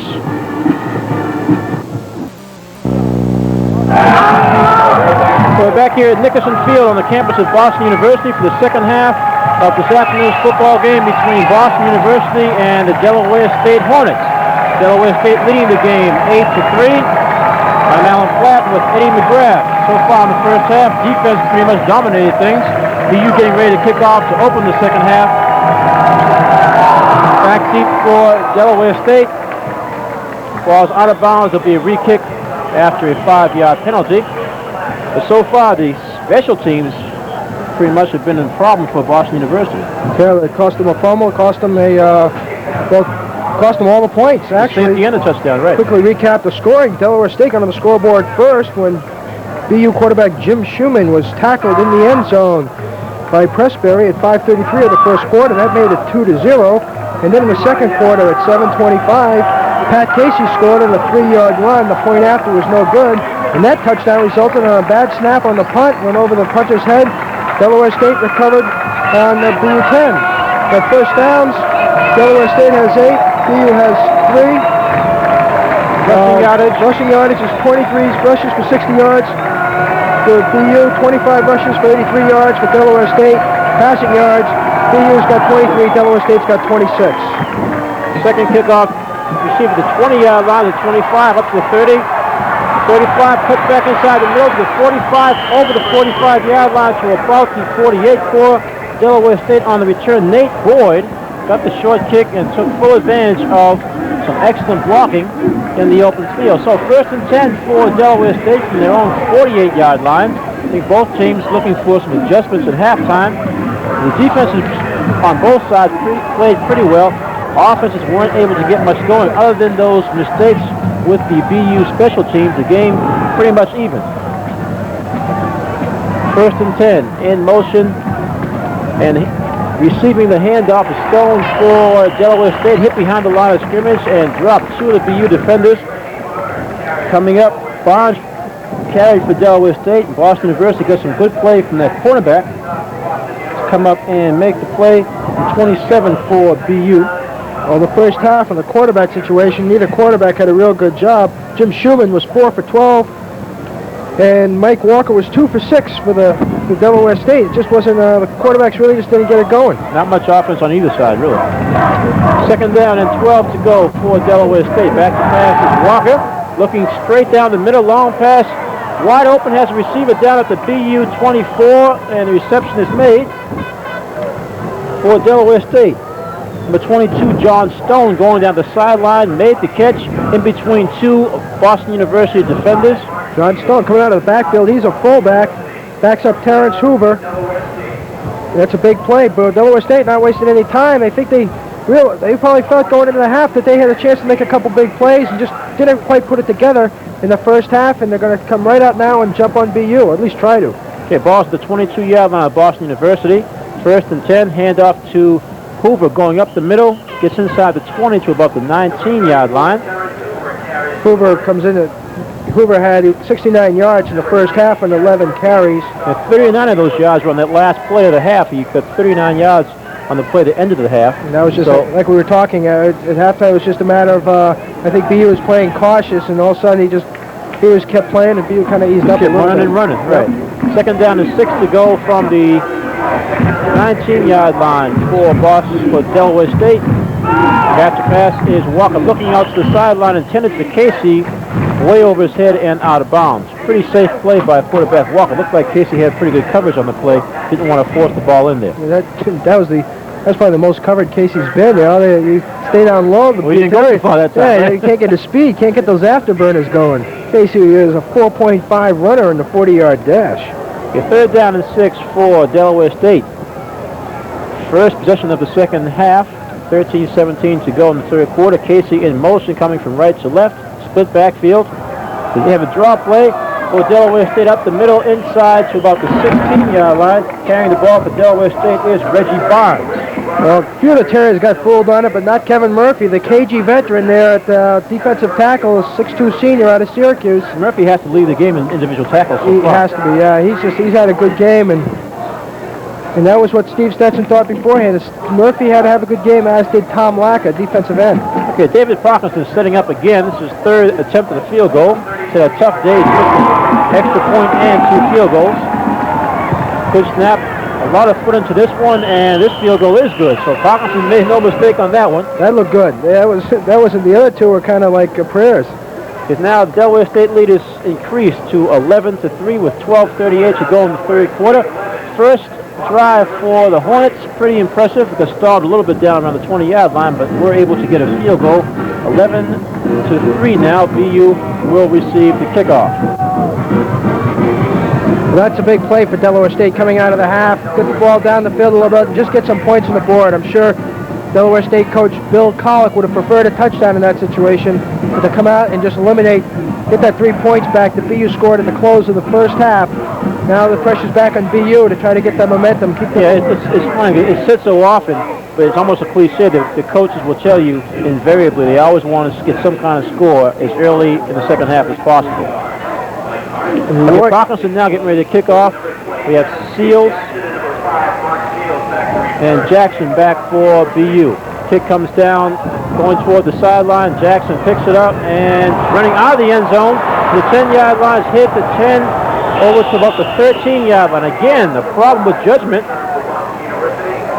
on the kick return team by Mark Seals of Boston University. He's made a couple of what could be considered mistakes on punt returns on that play. Not a heads-up play at all. The ball did force him into the end zone. He could have downed it for a touchback, but he decided to come out and was only able to get to the 13-yard line. I think Mark, what he thought was he thought that he crossed the plane, because I think his foot hit the goal line, and he was probably indecisive. Can I down it or not? And just don't take any chances. I'm going to run it out of here. Don't want to give up another safety. Ball's the 13-yard line. 1st and 10 for BU. Split backfield behind quarterback Jim Schumann.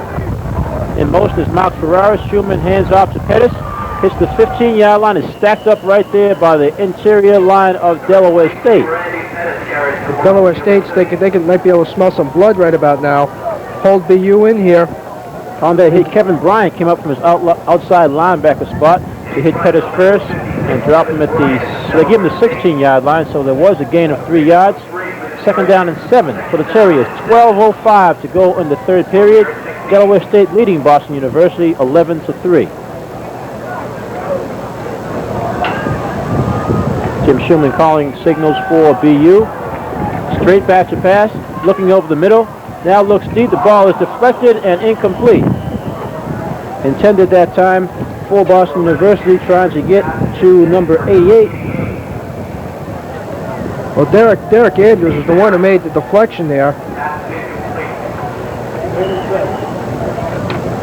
We have a 3rd and 7 coming up for BU. Now 3rd down and 7 for Boston University. Steve Marin was the intended receiver on that play. He was open, but the linebacker, as you mentioned, made a good play to deflect the ball away. 3rd and 7. Ball's at the 16-yard line for Boston University. Again, straight back to pass to Schumann. Looks over the middle, throw. This time it's complete. Tackle made right after the catch, but it's complete. Tight end Andy Wise makes the catch there right over the middle.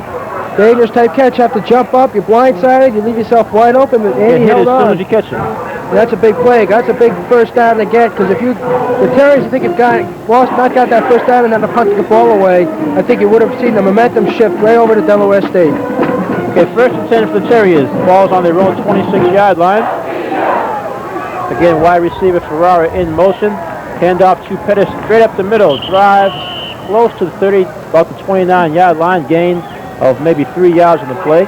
BU still trying to get something going up the middle against Delaware State, even though that seems to be the strength of the Delaware State defense so far. It might be just the situation of keeping them honest. If you keep running outside, the linebackers are going to start spreading out and just waiting for you on the outside and shutting that down.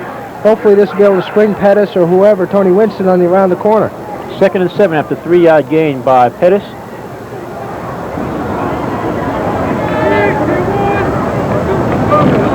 Hand off again to Pettis, same play off right tackle over the 30-yard line. Is hit and stacked up at about the 32-yard line. That's like a misdirection play. It's a trap play. The offensive line blocks to the left, and Pettis just cuts behind them to the right and get everyone try to catch Delaware State maybe over pursuing and break it open. Yeah, a slight opening on that one, but Delaware State's defense does have the kind of quickness to react or come back after their initial reaction. 3rd and 5, only a gain of a couple on that one. Ball's the 32-yard line. BU again with a 3rd down and 5 to go for a 1st down. Ferrara still in motion as flanker back. Straight back to pass is Schumann, looking over the middle. The pass is through the hands, that time of Andy Wise, the tight end. Well, I was watching the defensive line play of Dan Candelaro. Obviously he's getting double teamed. Well, he just drops one guy and just keeps driving the other blocker straight back. I couldn't catch the number, and he's just like he's driving and pushing and he's not getting near the quarterback, but he's making those blockers work for it. Well, BU's made some adjustments with the offensive line because the couple of times Schumann has tried to pass, there hasn't been much pressure on him like in the first half. Steve Jones back to punt for BU, a 4th down and 5 to go. Lane is back to receive for Delaware State. The ball bounces at the 40 inside the 30. Lane picks it up the 23-yard line, gets to the 26 and steps out of bounds. Delaware State will take over. 1st down and 10. We have 9:51 to go in the 3rd period here at Nickerson Field on Boston University's campus. Delaware State Hornets leading the game 11-3. Get their ball for the 2nd time here in the 2nd half. Well, that was almost a mistake there in the special teams again. Number 16 for Delaware State, Andre Powell, came right around the corner. Nobody ever laid a hand on him. He almost blocked that punt. 1st and 10 from the 27-yard line now for Delaware State. Split backfield. Pat Casey again in motion. Handoff is to Hoover over the 25 up to about the 28-yard line. I'm sure they're going into the game. BU coach Steve Stetson and his staff trying to tell his defense that Terrence Hoover had to be the main weapon of the Hornets for Delaware State last year, as we mentioned earlier, averaging over 8.6 yards per carry, and we saw a little indication of that in the last play of the first half, running for 39 yards on a very simple off-tackle play. Delaware State also passed a lot more last year. They averaged about 150 yards a game in the air, but they've lost that John Taylor and the wide receiver, and that's curtailed that. 2nd and 9, back to pass is Walker. Hit as he throws the ball. It's intercepted by Mark Fields for Boston University. There's a flag down in the backfield, and we have a personal foul roughing the passer against Boston University. Well, there it is. Defense finally makes a break, and it's basically a judgment call on something like that. It appeared. I was watching the ball. I didn't see what was going on at the quarterback. Well, Walker did get hit. It appeared that he got hit as he was throwing the ball, because the pass did come up short. Unless they felt it was spared, or some guy came in late there too. They call his personal foul, roughing the passer against Boston University. Advances the ball up to the 43-yard line, 1st and 10 for Delaware State. That'll breathe some life into the Hornets' offense a little bit here. Now they got a break, try to make something of it. Split backfield behind quarterback Walker. Handoff is to Hoover. Works up to the 45-yard line. Bounces away and is down. Actually lost a couple of yards after he tries to reverse his field. Ball back to the original line of scrimmage, the 43. He had made some progress up to the 45 where he was hit by Boston University's Jack Raybold. Got out of that tackle, tried to run back around, lost his footing, and was down at the 43. Terrence Hoover reminds you a little bit of Paul Lewis. You know, 5'9", 205. Just go in there, be able to take a hit and keep your feet moving and just keep your feet. Back to pass is Walker. Looks downfield, fakes once, now throws long. Looking for John Lane, overthrown, intercepted for Boston University. Skip Jackson with excellent coverage on the play. The ball was overthrown that time, and Jackson was back there to pick it off. The ball's inside the 10-yard line to the 8, but BU, I'm sure, is glad to have the ball back. Exactly. I'm sure you start to wonder if it was a third down, you'd be wondering what was the sense of that, but Mike Walker's first pass that way, it looked like, I thought the wind might have knocked it down a little bit, the one that Seals caught. Now this one, that was a bullet. He just, it's like the receiver stopped running. Well, BU now is trying to make their own brace, get a pass interception after some good coverage. Lane looked like he was double covered, both short and long, and Jackson, who was playing long, picked the ball off. 8:22 to go in the third quarter, 1st and 10. Ball's on the 8-yard line of Boston University.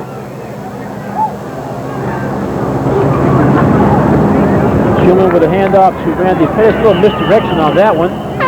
Pettis hit at the line of scrimmage and down for Delaware State. First on the tackle, Kevin Bryant. The outside linebackers had a good day so far. Good day. You know, we're trying to figure out who's got the momentum in this game right now. Delaware State's got the lead, so I guess you have to give them the edge. But I don't think either team does. Neither offense is able to get something going. It's hard to distinguish that because it seems when one team gets some kind of drive going, either a break or a turnover, something happens for a penalty. That's right. 2nd down and 10 to go. There's no gain on that play by Pettis. Split backfield behind Schumann now. Pettis goes into the eye as the tailback. Pitch back to Pettis coming right. Cuts back into the middle, maybe 2 yards to the 10-yard line. On that play for Delaware State, inside, Loney was involved in that tackle along with the 77 Candeloro. We haven't heard much of Candeloro today. Grant Robinson, right. Haven't much of Dan Candeloro today. You know, just the All-American tackle for the Hornets. Well, down in those pits there, the Terriers must be doing a pretty good job. Well, you mentioned on one of the pass plays he was being double teamed. Yeah, Mark Moylan's a guard, and the other guard, Tom Stuzinski. Center Peter Bankston, or the three of them probably teaming up depending on which way he rushes. All three players doing a good job just containing that type of player. 3rd down and 8 for Boston University at their own 10-yard line. Schumann straight back to pass. Some pressure, looks over the middle, and the ball is complete to about the 16-yard line. They'll still be 2 yards short of the first down. That time Candelaro had Stuinski and Benko just banging on him. Then at the punt situation now, once again the defense holds, and the offense goes back in the field. Steve Jones back to punt. Okay, Steve Marin caught that pass for BU. Still 2 yards short of the first down. Jones punting for BU. John Lane facing a tough son trying to receive for Delaware State. Good kick by Jones, forces Lane back to the 40-yard line.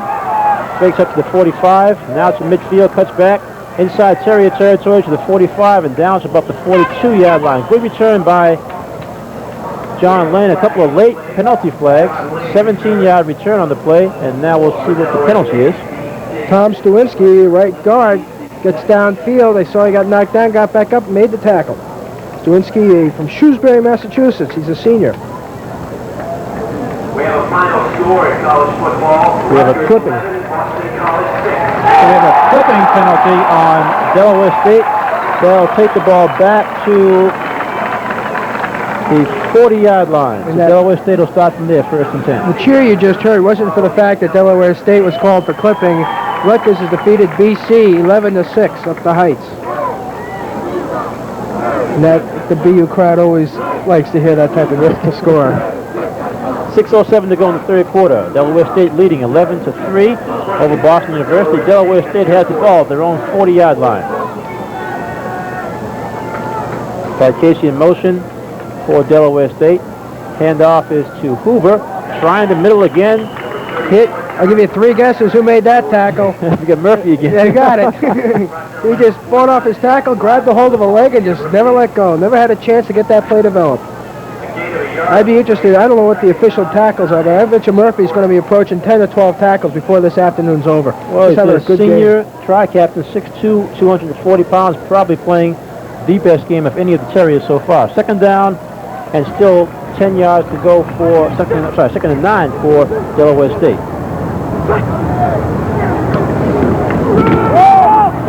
Handoff going right.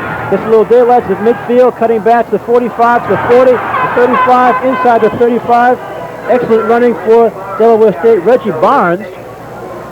A little misdirection again as the fake was to the fullback. Barnes came around going right, took the ball, hit the sideline, cut back to the middle, and made some excellent yardage on the play down to the Boston University 33-yard line. I've been waiting for a run like that by Reggie Barnes all afternoon. I saw what he did last week, 166 yards and a touchdown. I thought he was going to be their main gun up there, and that's the best run he's had. Okay, here's Barnes again going to the right side. This time is forced out of bounds after about a gain of 6 yards. Maybe he's like the secret weapon, and you just tease him with Hoover. With Hoover, right. Bang on him with Hoover for 2.5 quarters, and then bring out the speedster and Barnes. You said earlier Barnes runs a 4.6 40, and the Delaware State staff thinks he's a pro prospect. And he's showing some of that movement now. Yeah, the New England Patriots have a scout in today, so they're getting a good look at him. Second and 5. Fake to Barnes. This time Walker's running a bootleg at the 25, inside the 20, down to about the 17-yard line. And a lot of room out there for quarterback Walker. And there's all kinds of room. Number 60 for the Terriers chasing him. Easily a first down for Delaware State. Neil Judkins chasing him down. Excuse me, not Neil Judkins. He's from Delaware State. I have the wrong page. Gain of 12 on the play, so first and 10 from the 17-yard line.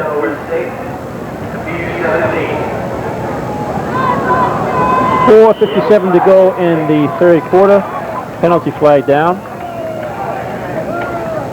The legal procedure on the part of the Hornets.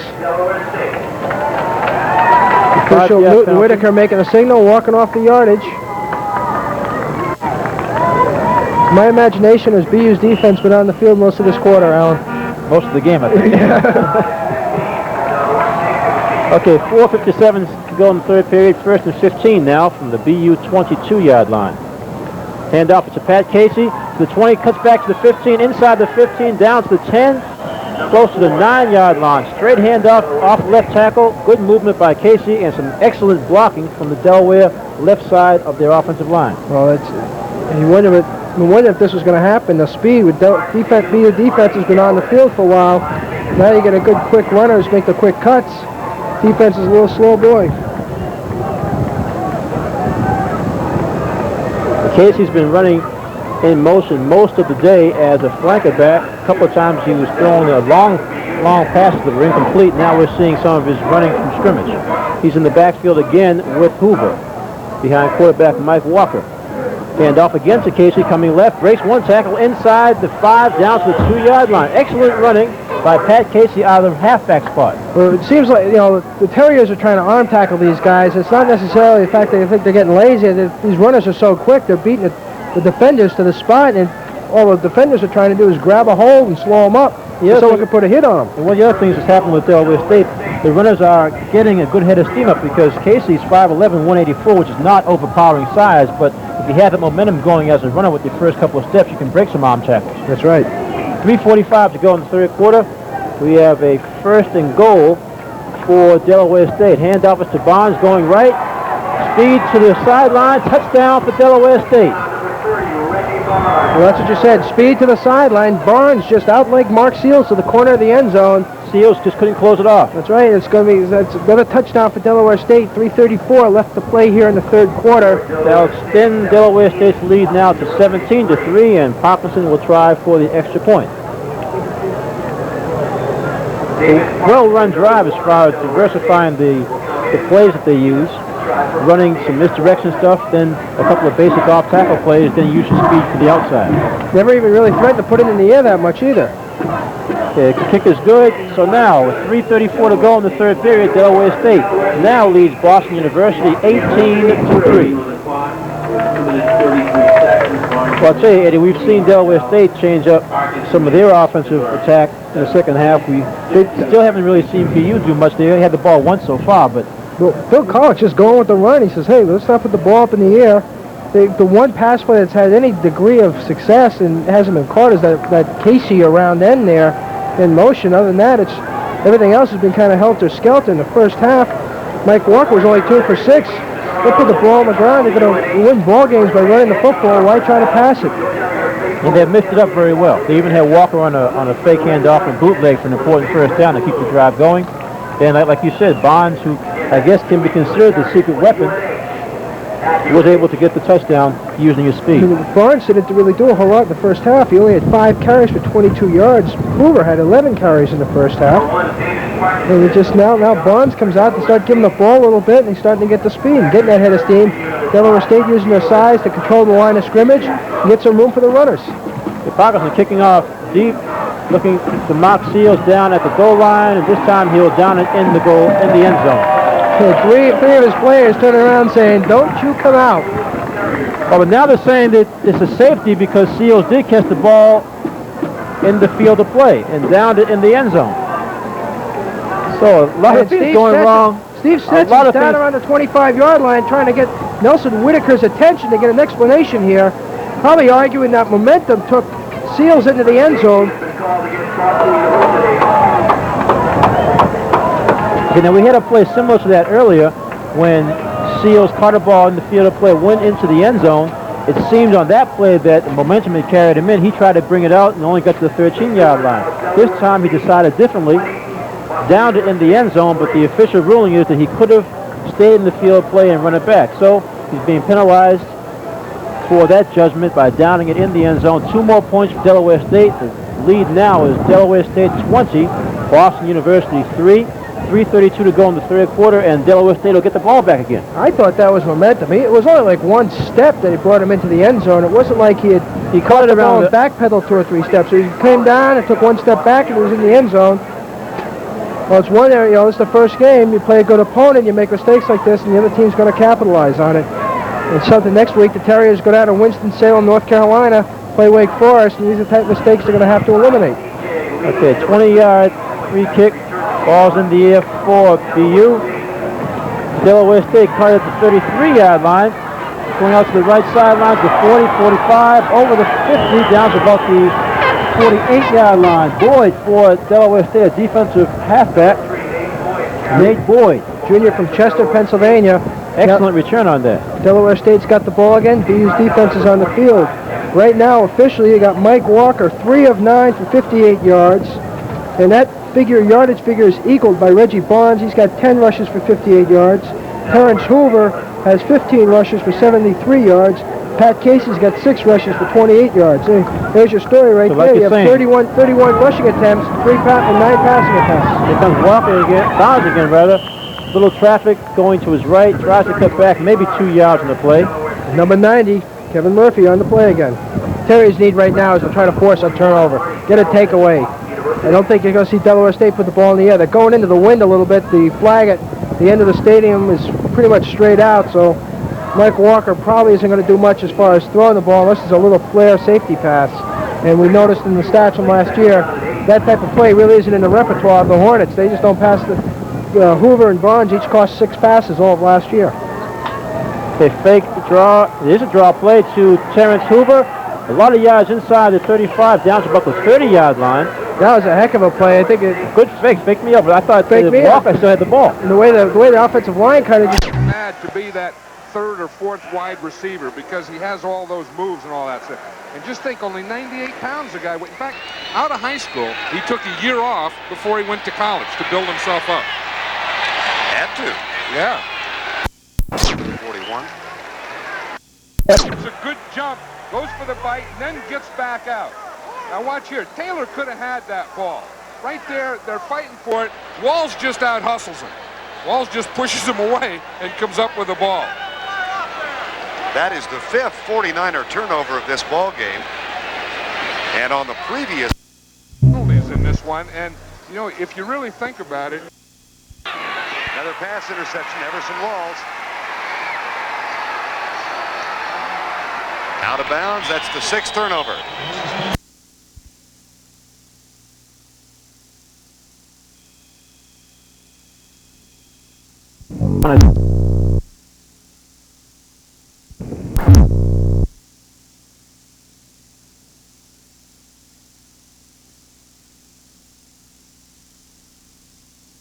Trying the right sideline for Delaware State. At number 22, John Stone.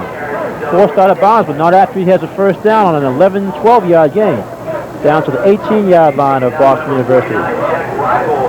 John Stone's a junior, 5'9", 212. The backs for Delaware State aren't exactly what you call scary.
Again, Reggie Barnes trying the right side, maybe a yard on that play down to the 3-yard line.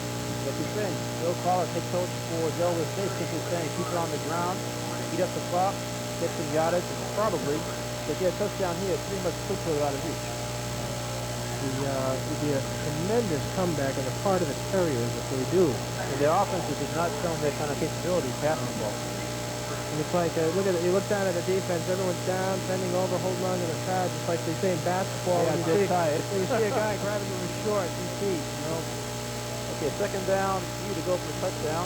Hand off, this time it's Stone. He's hit twice, 3 times, and dropped for maybe a loss of a yard. The Univ defense played well on that one. We won't decide to figure out who made the tackle. There were 9 Terriers around Stone that time. There was no way he was getting into that end zone. Well, the last 3 plays, Delaware State's gone to the right side. Evidently, they think they found something there.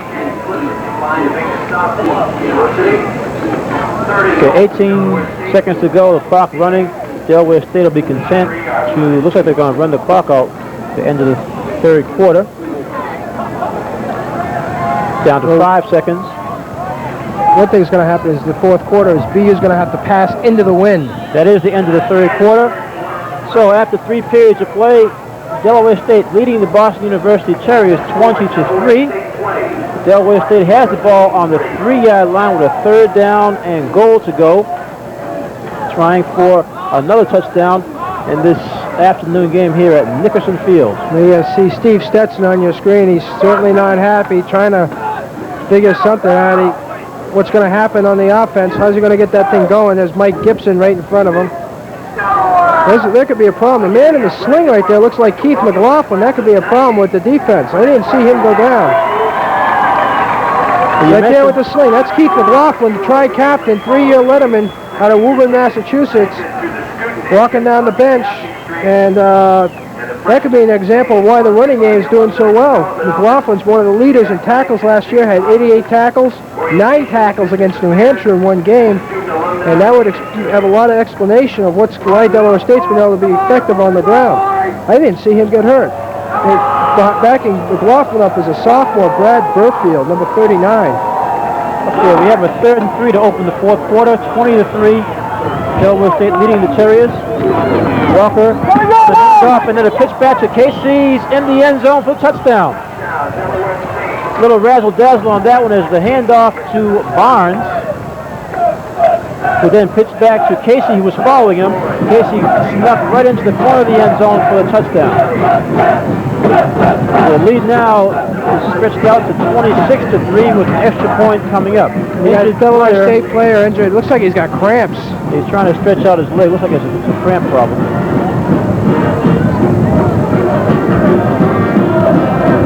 Good execution on that play. Started out as what looked like a plain or simple off-tackle play to the right side with Barnes getting the handoff. Looks like Jerry Cordova, the tight end, number 49, senior out of Hempstead, New York.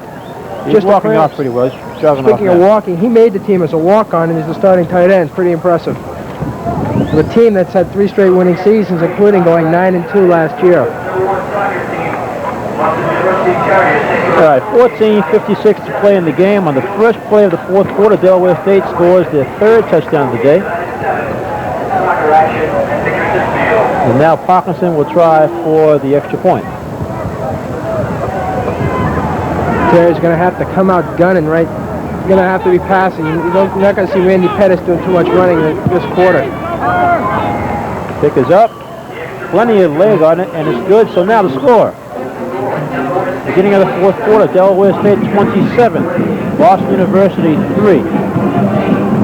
You mentioned Mancini throwing on the sidelines. Yes. Quarterback Stetson with his offense around him. And Mancini is talking to Stetson. Looks like he will be going in to run the offense. Talking to Mike Gibson now about the play selection. And Jim Schumann standing right there. That's what's the real interesting thing. Jim Schumann and Pat Mancini are like best friends. They spend a lot of time together off the field and a lot of time together on the field. I want to remind everybody, so we're here at Nichols Field, Cablevision will be back here again this fall several times when to bring you Boston University field hockey and soccer. Both teams are ranked in the top 20. Field hockey ranked 9th in the country coming into the season. They open next week at Connecticut, the defending national champion. And the soccer team is ranked 11th in the country, and they've already gotten underway, defeating Army Thursday night 4-0. Okay, Parkinson's line drive kickoff bounces at the 15-yard line. Picked up by Boston University to the 20, out to the 25, hit and dropped there for BU. Well, at least they got some field position. The ball didn't no miscues, right. That was one of the best kickoff return they've had today. Okay, Darren Hunter on the return for Boston University. Ball's the 25-yard line, 1st and 10 for the Terriers. And there is a quarterback change. Yep. Pat Mancini's coming in. Mancini was the 1984 Yankee Conference Rookie of the Year. Got injured in the 2nd game against Wake Forest last year and then had his lung punctured in the game against UMass. It was 4th out of the year. He was 63 of 143 for 796 yards, 7 touchdowns, and 9 interceptions. Straight back to pass. The safety blitz, he's hit and down on his first passing attempt. Coming in defensively for...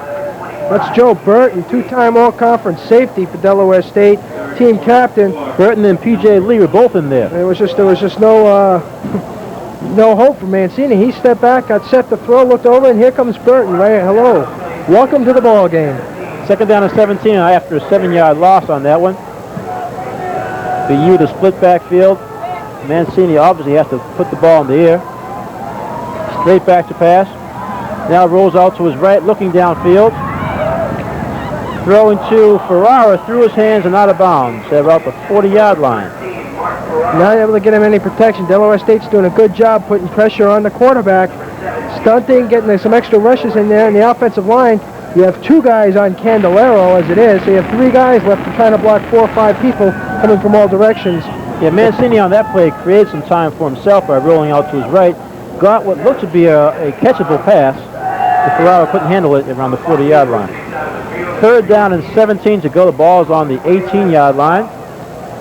BU just has to get something going to try to stay in this game. 14:08 to go in the final period. Ferrara again in motion. Back to passes Mancini. This time he rolls out to his left, hit and dropped in the backfield again. Joe Burton coming up from his safety spot. Also on the play, there was some pressure applied by Robert Presbury, the left end, and Joe Burton, the safety. So on that, a loss of another 7 yards. That'll bring up a 4th down and 24. Presbury was credited with tackling Schumann in the end zone for the safety in the first quarter. That gave Delaware State their first points. Okay. Back to punter Jones. Gets a good kick out. Because he wasn't even looking in the backfield in the first place. He was in man-to-man coverage, and he just covered his man all the way. His defensive productivity from Open. To the 45-yard line is hit, dropped.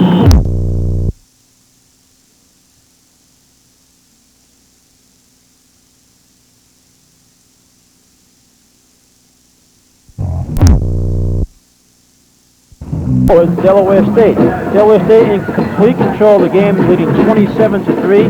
Got 13:25 to go in the game, and the story is very simple. It took Delaware State's offense a while to get going, but once they got that running game established, they were able to control the entire tempo of the game, and of course the score with a big 24-point lead. Well, Bill Kolek's going to be real happy, as it appears he's going to be on the way to another victory. 2 victories against non-conference foes they felt was necessary to get the Hornets into the playoffs. The 2 pretty convincing victories right now. Okay, back to throw is Walker looking to the sideline.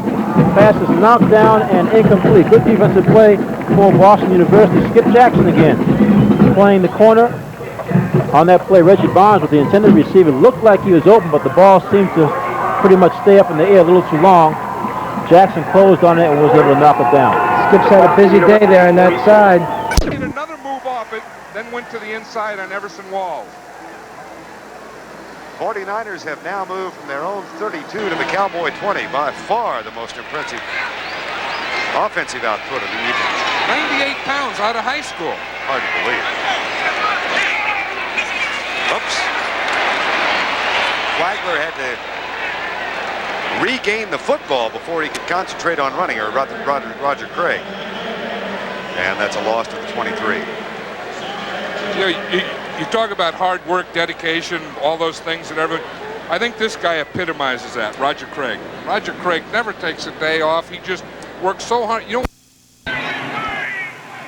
Second down 3, and Joe Montana's going upstairs again. Has a man at the 11-yard line. Throws it away. The fans in the roster at 299. Oh, dandy. Down by Bill Bates again at the 1-yard line. And there goes the 329 pounds of Bubba Paris onto the field. Yeah, Bubba's heavy. See, you can't see any daylight between his thighs. That's how you tell. When you get like that, where you don't have daylight in there, then you have to lose a few. Bubba can play on just about everything except that inside move that Jeff Coat beat him, and that's where he's going to have trouble. And you know, if you don't shut that off, you're always going to have trouble with it. Bates' contact with the ball came at the 6, and that's the spot of the ball. With 5:01 to go first half, and the 49ers in possession, 1st and 10. Montana looks deep, pumps, rolls out, and is tackled at the 5 by Jeff Rohr, number 50. Yeah, there's a new look. That time was a new look at a Cowboys defense, you know, where they're going to shift their line over and under. They shifted to the tight end side, it's over. They shifted away, which they do here. We'll see it here where they're going to shift. Now see, they go over, they have a guy over the center, over the guard, and over the end. 3 guys out here on the weak side. Then they can get more power to that side and overload a side and attack. 2nd down and 10. 4:19 to go in half. Montana, left side, nobody there. Disconnect. John, is that a deviation from Landry's expressed philosophy about the flex defense? Is he getting more and more away from that? I think he's getting completely away from it, or will eventually, because the flex defense is more of a read, catch, control. These type of defenses where you go over and under and blitz and so on are more attack defense. And I think he got tired of sitting there and letting the other team keep the ball and not pressuring him. 3rd and 10. San Francisco. Montana is 3 out of 13. They'll hand it off on this play. And Flagler just about got loose around the corner, but he's knocked out of bounds at the 9-yard line, and San Francisco will have to give it up. Yeah, the thing that surprises me about this whole game is that Here's Flagler left. Oh. That's the end of the first half with our score, the Cowboys 10 and the 49ers 3. Brent Musburger is standing by live in Indianapolis with scores and highlights of other NFL games when we come back after this.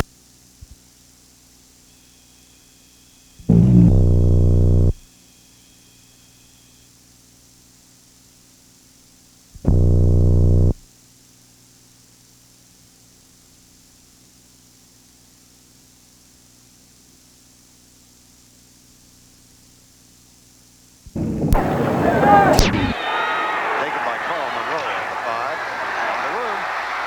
Out to the 29, and the flag is dropped. Todd Fowler makes the tackle. Number 60 there is, I'm sorry. 60. Neil Judge.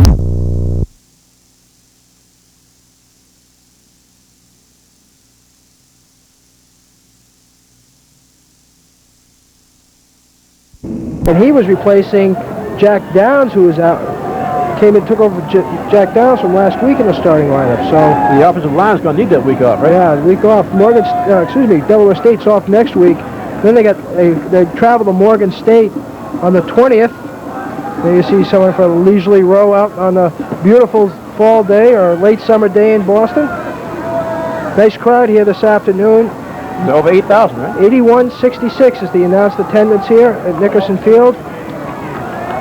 Big chicken barbecue. Big day for the freshman class here by the athletic department. Chicken barbecue afterwards. The BU bench. Too many happy boys there. They were excited about getting going. Judkins goes off under his own ability. That'll be it for him in the afternoon. They'll probably give somebody a little chance to get some PT here. A little bit of experience. Back to punt for Delaware State, John Lane.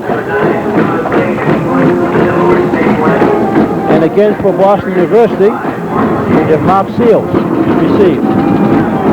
Lane's punt straight down the middle, 2 Seals, picks up at the 11, the 15, and dives out to the 20-yard line. He's probably told, catch that ball. 1st and 10 for BU at their own 20-yard line. BU next week will be at Wake Forest, and then on the 20th they open the Yankee Conference schedule at the University of New Hampshire in Durham, and they won't be back home here at Nickerson Field until Thursday night, September 25th, when they host Maine in a nationally televised game. Then they go down to Richmond, Virginia for another conference game, welcome Richmond into the Yankee Conference before they get an open date. And Terriers don't have an easy haul at all this year, not too many breathers. I think that the flip side of what we were talking about with Delaware State coach Bill Collick, Steve Stetson's starting to wonder about the lineup that he prepared for this particular game. Well, he's got a young team too. You know, the sophomores and the freshmen. You know, if you've got a guy like Keith McLaughlin out of the lineup, you need his leadership to help the younger guys. And Mancini rolling out to his left, passes over the middle, intended for Gadboy, broken up and knocked down by the defense of Delaware State. Well, that plays O'Neal Presley came out from his linebacker spot to knock that ball down. Pat Mancini going to a familiar face, and Dennis Gadboy. Both, Gadboy was a sophomore 2 years ago, and Mancini was throwing to Billy Brooks and Dennis Gadboy, and he just saw Gadboy. Gadboy had 3 white shirts around him. Wasn't open at all. 12 minutes to go in the game. 2nd and 10 for BU from the 20-yard line. Terriers trailing the game 27-3. The handoff straight up the middle. Boston University, that's Tim Barnell, stacked up. Got one of your favorites again, Eddie. Candelaro on that play for Delaware State. Ran it right at him. He just kind of says, probably takes the center, hey, get out of my way, I got to tackle this guy.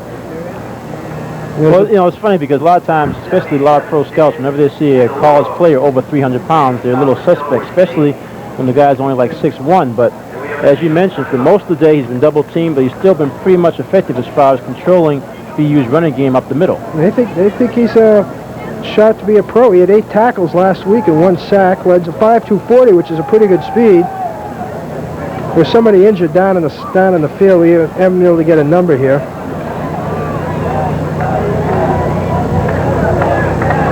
It's Maria Hutzik, the chief trainer, and Al Visnick looking at the injured terrier. We got 11:43 to go in the game. This doesn't look good. They're having to carry him off. It's Tom Stawinski, the right guard for Boston out of Shrewsbury, Mass. It looks, the way he's walking, I'd say it looks like it might be a knee injury. Okay, John Tim, sophomore, is replacing him in the BU line. 3rd down and 10 for the Terriers. The ball is still at their own 20-yard line. As Pat Mancini was brought in the last series, still trying to complete his first pass. John Tim's a sophomore, 6'2", 239. They have Ferrara in motion. Back to pass. Screen pass out to Winston at the 20-yard line. To the 25, cuts back to about the 28-yard line. It wasn't Winston. That was the freshman tailback for Boston University, number 20.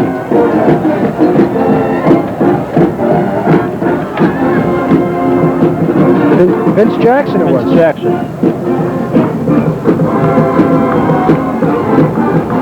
5'7", 168-pound freshman, Silver Springs, Maryland. We saw him in the first half for a couple of plays when Winston went out with an apparent shoulder injury. 10:56 to go. 4th and 1. BU's going for it. They have to control the ball if they're going to score.